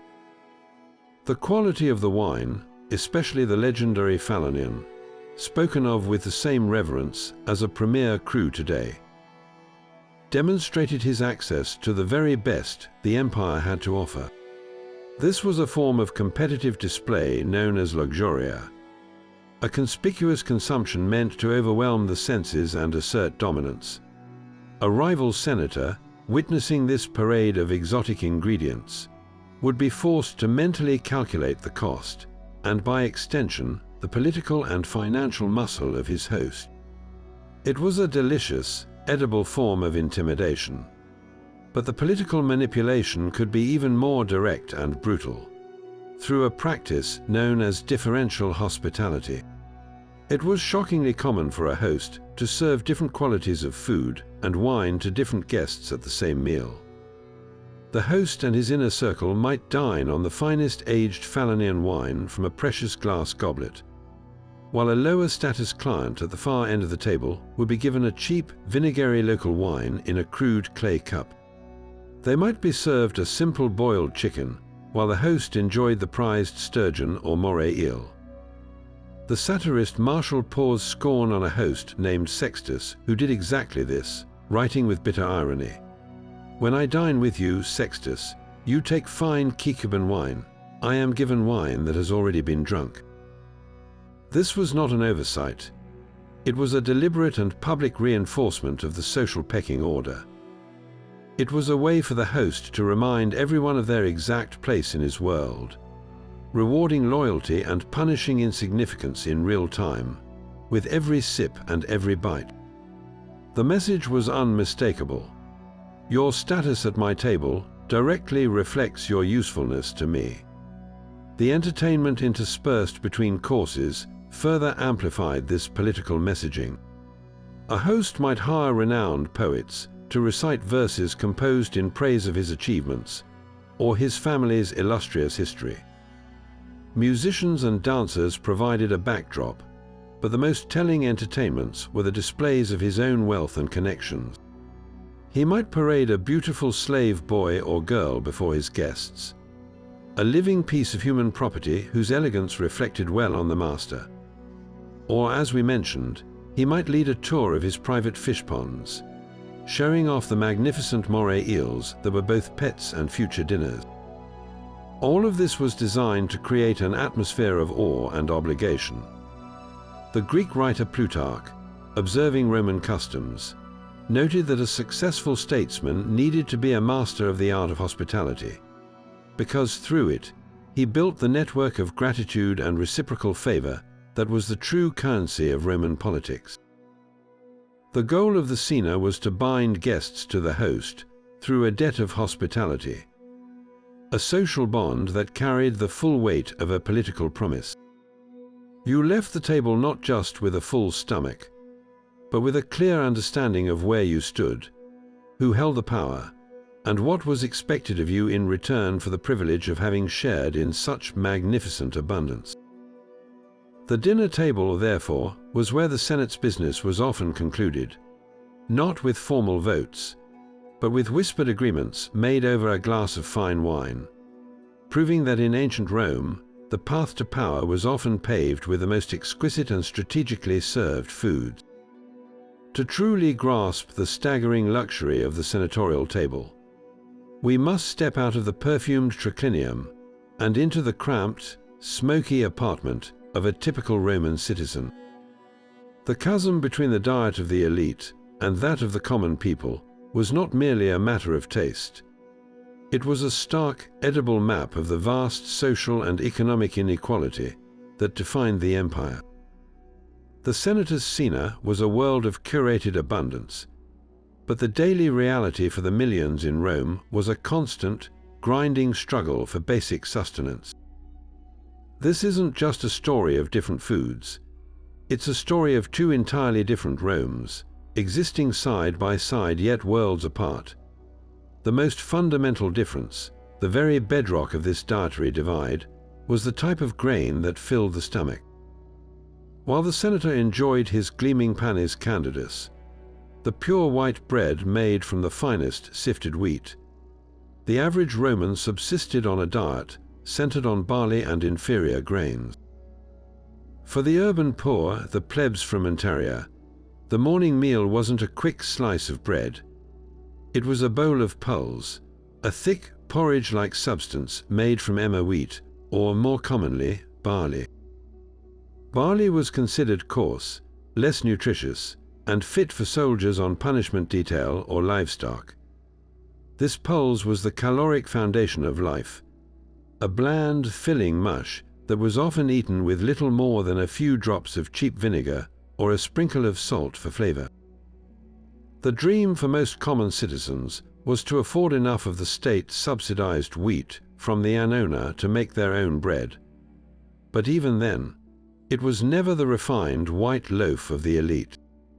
Their bread was panis plebeius or panis sordidus, common or dirty bread. It was dark, dense, and heavy with bran, often baked with additives like chaff or even ground beans to stretch the expensive flour further. Where the senator's bread was a symbol of his purity and status, the commoner's bread was a testament to hardship and frugality. This disparity extended to every single ingredient we've discussed. Consider olive oil. In the senator's villa, golden oleum flos from the first pressing was drizzled over oysters and used to perfume his skin after the baths. For the common family, oil was a precious commodity. They relied on the lowest grade oleum acerbum bitter, green oil from unripe olives, often used for lamp fuel. What little better oil they had was carefully measured out for cooking, never wasted as a luxurious dressing. The same was true for wine. The senator sipped aged Falanion from a delicate glass cup, diluted to his preference with filtered water. The laborer drank posca, a sharp vinegary wine vinegar diluted with water, which was the standard ration for the Roman legions and the urban poor. It was acidic and cheap, but it was safer to drink than often contaminated city water. While the senator's palate was delighted by the complex umami of expensive Spanish garum-soaked, the common kitchen made do with the dregs of the fermentation vat, the fish paste called a lek, or a cheap, salty fish brine that provided a similar, if far inferior, savory punch. The protein sources available to each class reveal perhaps the most dramatic gap. For the senator, meat was a daily spectacle of pork, poultry, and exotic game. For the average citizen, meat was a rare luxury, perhaps enjoyed on a major festival day like the Saturnalia. Their diet was overwhelmingly vegetarian, relying on the cheap, filling pulses we mentioned earlier: lentils, chickpeas, and beans. A simple lentil stew, enriched with an onion and a bit of bacon fat if they were lucky, was a standard meal. Small, dried fish like sardines were a more common source of animal protein than any cut of meat. They might keep a chicken or two for its eggs, but slaughtering it for a meal would have been a significant economic decision. The occasional piece of pork, a tough, salted cut from an old animal, was a treat, a world away from the succulent roast suckling pig served in the triclinium. The common Roman's world was one of vegetables, grains, and pulses. The senators was a world where meat was the centerpiece. This contrast wasn't just about personal wealth. It was baked into the very structure of Roman society through the institution of the grain dole. The annona was a brilliant and necessary political tool, designed to prevent mass starvation and, consequently, mass revolt in the city of Rome. The state imported millions of tons of grain from Egypt and North Africa to distribute a monthly ration to adult male citizens. This ensured a basic level of survival for a large, volatile population. But here's the profound irony. The entire system was controlled and supplied by the senatorial class. The same men who debated in the Senate hall owned the vast latifundia in Sicily that grew the grain, or they profited from the shipping contracts that brought it to Ostia. The plebs were dependent for their daily bread on the very aristocracy, whose lavish lifestyle their taxes and labor supported. The grain dole created a relationship of patron and client on a colossal scale, with the emperor and the senate as the ultimate patrons, ensuring the populace remained just fed enough to stay compliant. The diet of the common people was, therefore, not an accident of the market. It was a carefully managed outcome of a system designed to maintain elite power. The full belly of the senator was directly linked to the minimally satisfied belly of the citizen. One was the cause, and the other the carefully calculated effect. But for all the vivid descriptions left by Roman writers and the tantalizing recipes of Apicius, these texts only give us one side of the story, the version the elite wanted us to remember. To find the unvarnished truth, we have to turn from the parchment scroll to the pickaxe and trowel, descending into the ruins of places like Pompeii and Herculaneum. Here, preserved by the very catastrophe that destroyed them, lies the hard evidence of what the Romans actually ate, not just what they wrote about eating.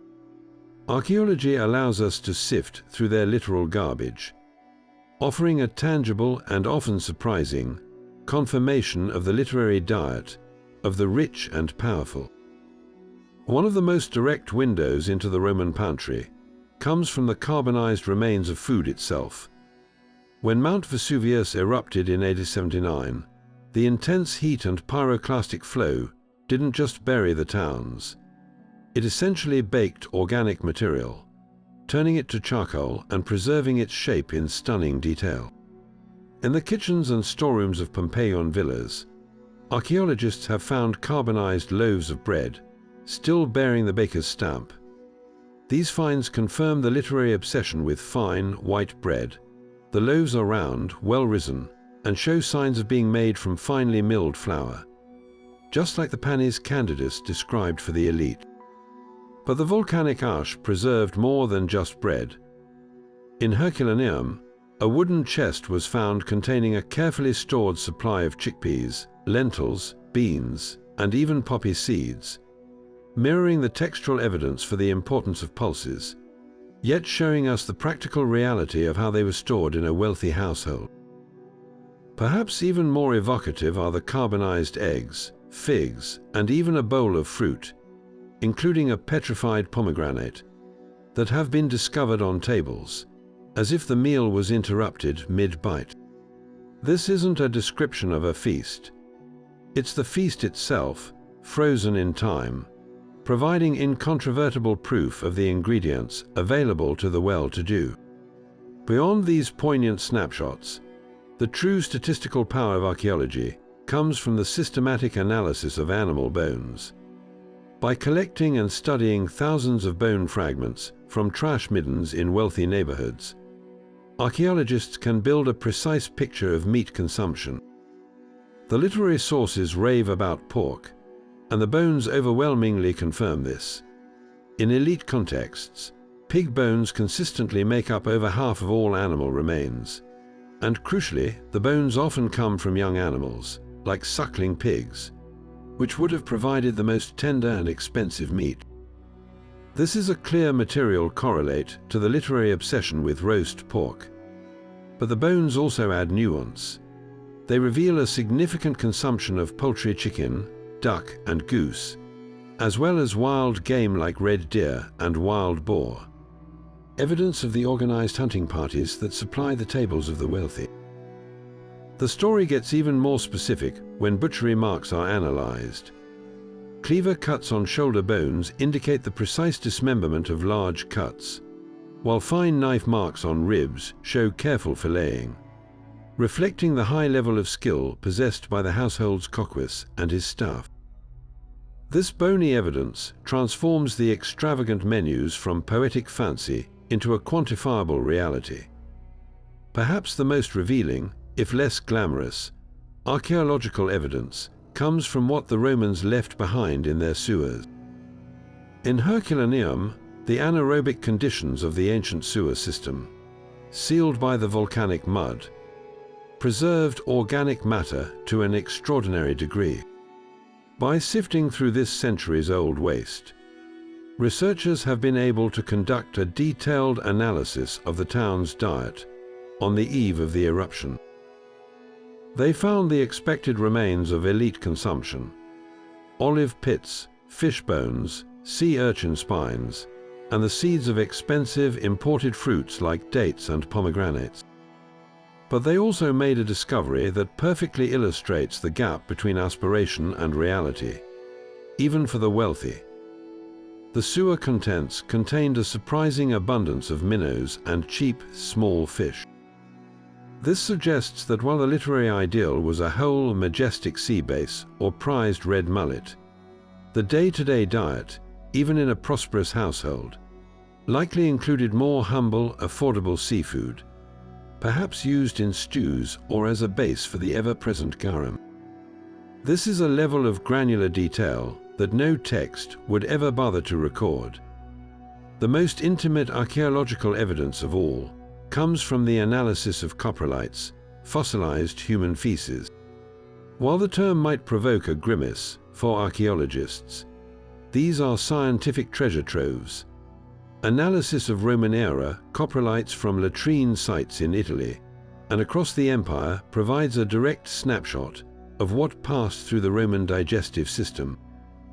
Pollen analysis can reveal the consumption of specific spices, like pepper and cumin, confirming the widespread use of these expensive imports. The presence of tiny microscopic eggs from intestinal parasites like roundworm and whipworm is also common. This evidence offers a sobering, grounding counterpoint to the image of pristine luxury. It reminds us that even in the most splendid triclinium, food safety and hygiene were not what they are today. The very system that delivered exotic delicacies from across the globe could also transmit parasites, a humbling reminder that for all their sophistication, the Romans still lived in a world where microscopic threats accompanied every lavish meal. This scientific data, from the carbonized loaf to the mineralized parasite egg, doesn't contradict the literary picture of senatorial extravagance. It validates it with physical proof, while simultaneously adding layers of practical, gritty detail that the writers took for granted or chose to ignore. Now, having journeyed through the vast landscape of the senator's pantry, from the foundational grains to the exotic spices, we can finally step into the triclinium not as observers, but as guests. Let us reconstruct a plausible, sumptuous menu for a wealthy senator's cena. A culinary performance that would showcase his taste, his wealth, and his political acumen. This is not a random assortment of dishes, but a deliberate and harmonious progression through the 3 acts of the feast, each course designed to build upon the last in a symphony of flavor, texture, and spectacle. The evening would commence with the gustatio, the appetizer course, a delicate overture meant to gently awaken the palate. As guests recline and the mulsum, the honeyed wine, is passed, the first platters arrive.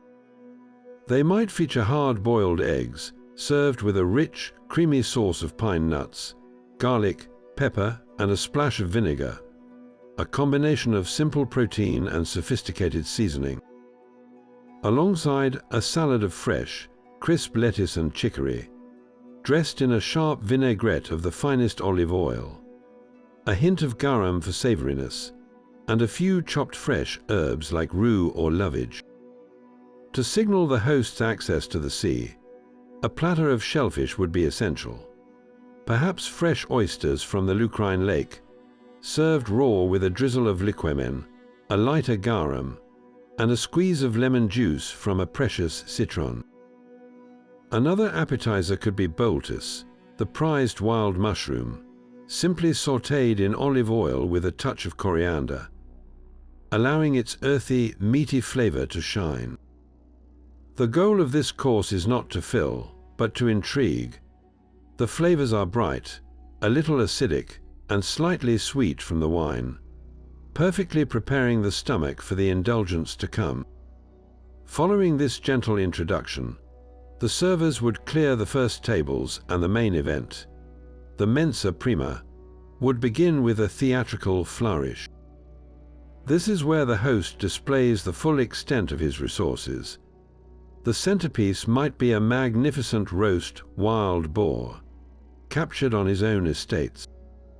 The beast would be presented whole, its skin glazed to a crackling perfection with a mixture of honey, garum, and crushed peppercorns. As the scissor, the carver, expertly portions it, the guests would see that the boar has been stuffed with a luxurious mixture of its own meat, dates, pine nuts, and myrtle berries, creating a stunning contrast of savory and sweet. Alongside the boar, a smaller but equally impressive dish could be roasted hare, served in a rich, sweet and sour sauce made from red wine, vinegar, honey, and a complex blend of herbs including cumin and fennel seed.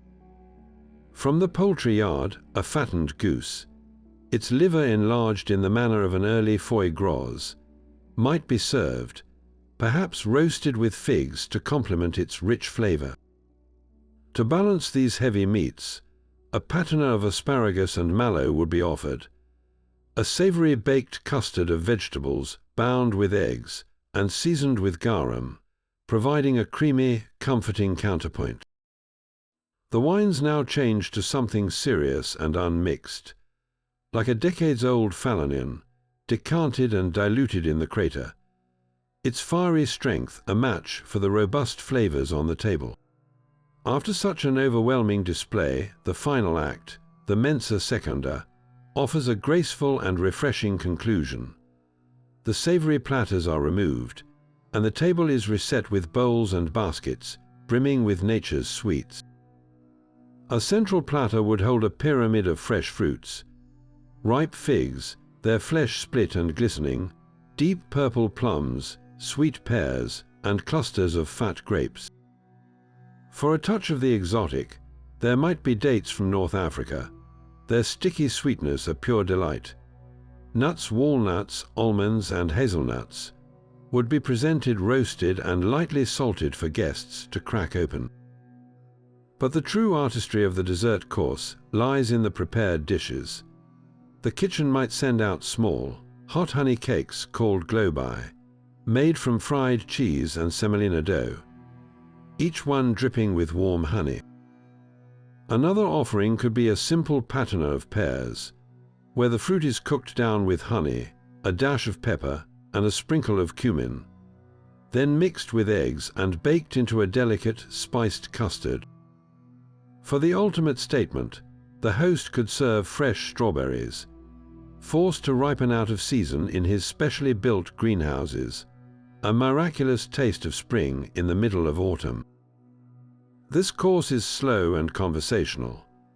As guests nibble on these sweet morsels, sipping perhaps a lighter, sweet wine like passum, the intense political negotiations of the main course give way to relaxed reflection and camaraderie, the perfect end to a ritual that has nourished both the body and the intricate webs of power. This reconstructed menu is more than a list of dishes. It is the essence of the senatorial world served on a plate, a tangible expression of an empire's reach and an individual's ambition.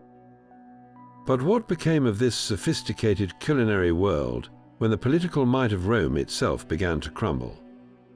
It's a common assumption that the fall of the Western Roman Empire in the 5th century meant a sudden and complete collapse into a dark age of boiled meat and bland pottage. But the story of Roman cuisine is one of remarkable resilience and transformation. Its legacy did not vanish. Instead, it fragmented, merged with new cultures, and traveled down surprising paths, leaving a profound and often overlooked imprint on the food we eat today. The most direct thread connecting us to the Roman senator's table is a single, priceless document, the cookbook known as Apicius. This collection of recipes, likely compiled around the 4th or 5th century, and attributed to the legendary gourmet Marcus Gavius Apicius, is our most detailed window into the elite Roman kitchen.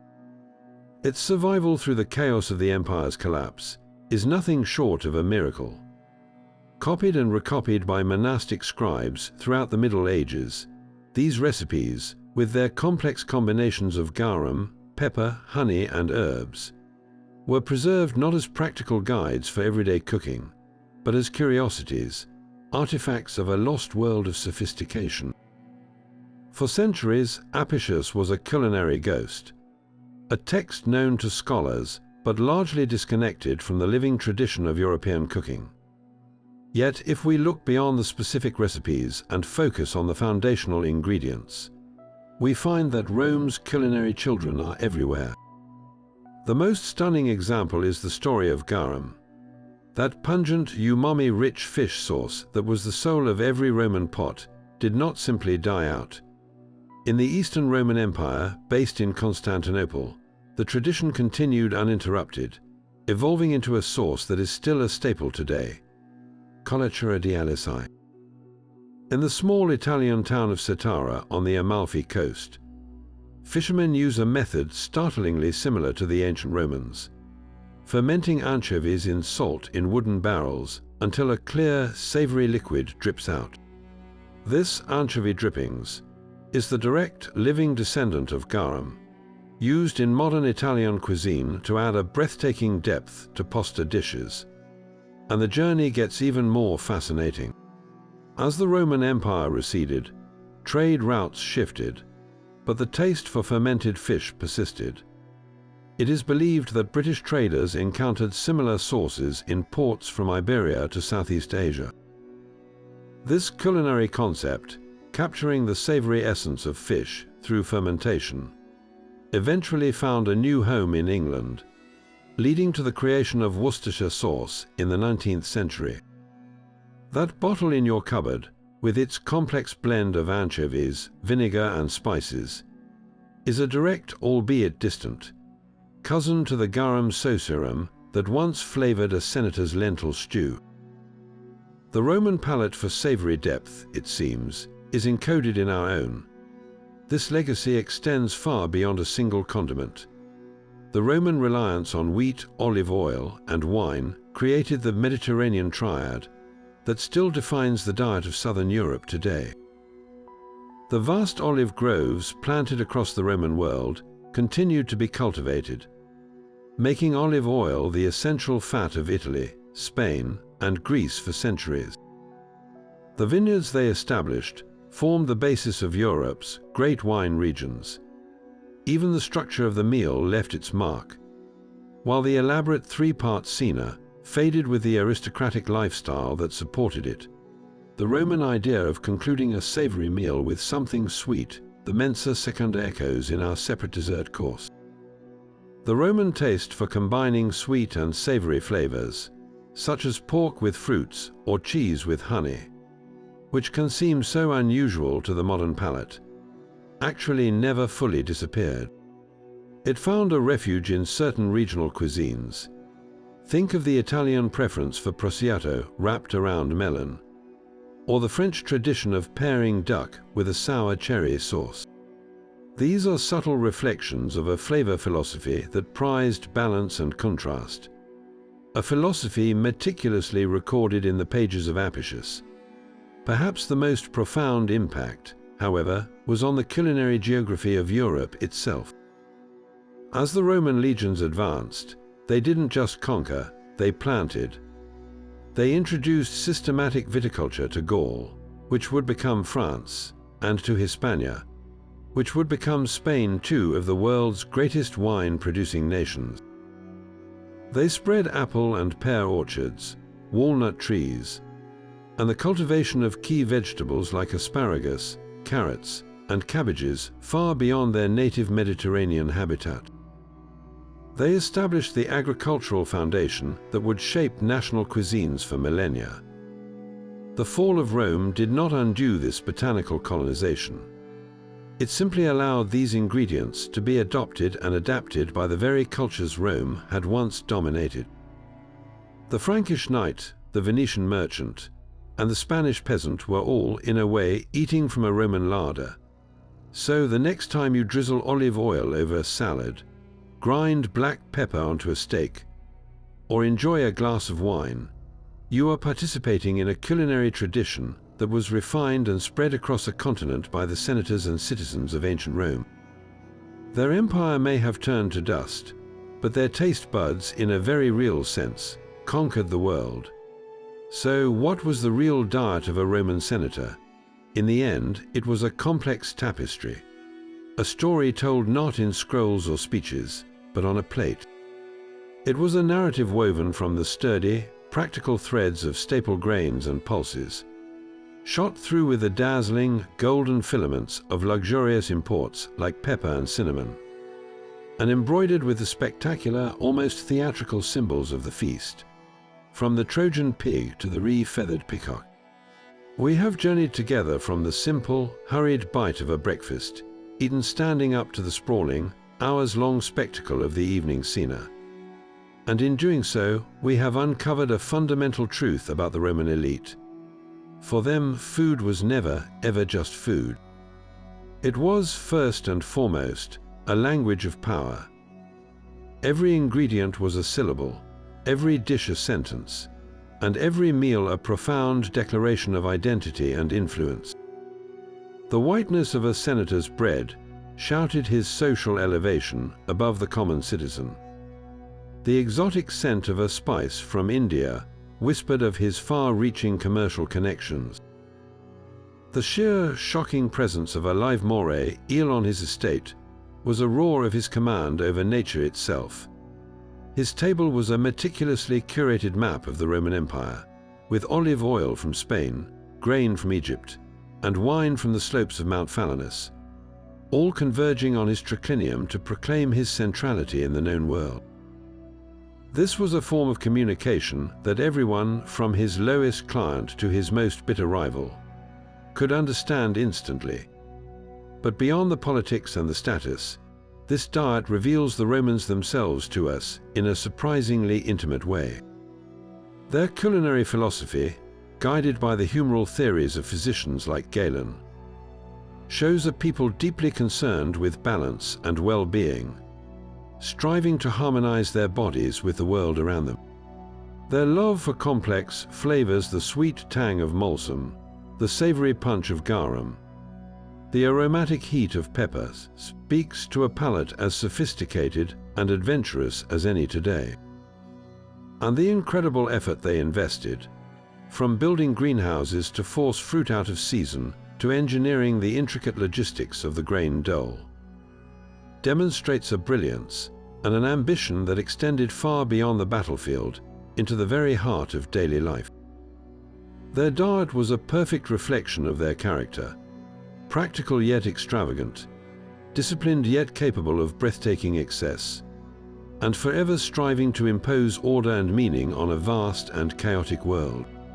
The legacy of this ancient culinary world is all around us, often in ways we no longer even recognize. That bottle of Worcestershire sauce in your cupboard. Its lineage can be traced back to the garum factories of Spain. The olive oil you drizzle on your salad and the wine you sip with dinner are part of the Mediterranean triad that Roman agriculture perfected and spread across Europe. The very idea of a multi-course meal, moving from appetizer to main course to dessert, finds its roots in the structured progression of the Roman cena. Their tastes shaped our tastes. Their larder became, in many ways, the foundation of Western cuisine. The fall of the Roman Empire did not erase this legacy. It simply allowed it to be inherited, adapted, and reinvented by the cultures that followed. As we conclude this journey into the Roman senator's dining room, we are left with a final, powerful image. It is not of a mythic vomitorium, but of a real triclinium, where the air is thick with conversation, the scent of roasting meat, and the subtle aroma of spices from across the globe. It is a picture of a civilization that understood the profound connection between the plate and power, between sustenance and status. Their diet was a performance, a political tool, a medical regimen, and an art form all at once. So, as you sit down to your next meal, think of the choices on your plate. What would they say about you? And what would a Roman senator make of them? We would love to hear which aspect of this ancient diet surprised or fascinated you the most. Was it the sheer scale of the feasts, the central role of garum, or the intricate politics of the guest list? Share your thoughts in the comments below. And if you enjoyed this taste of history, be sure to subscribe for more journeys into the mysteries of the ancient world. Until next time,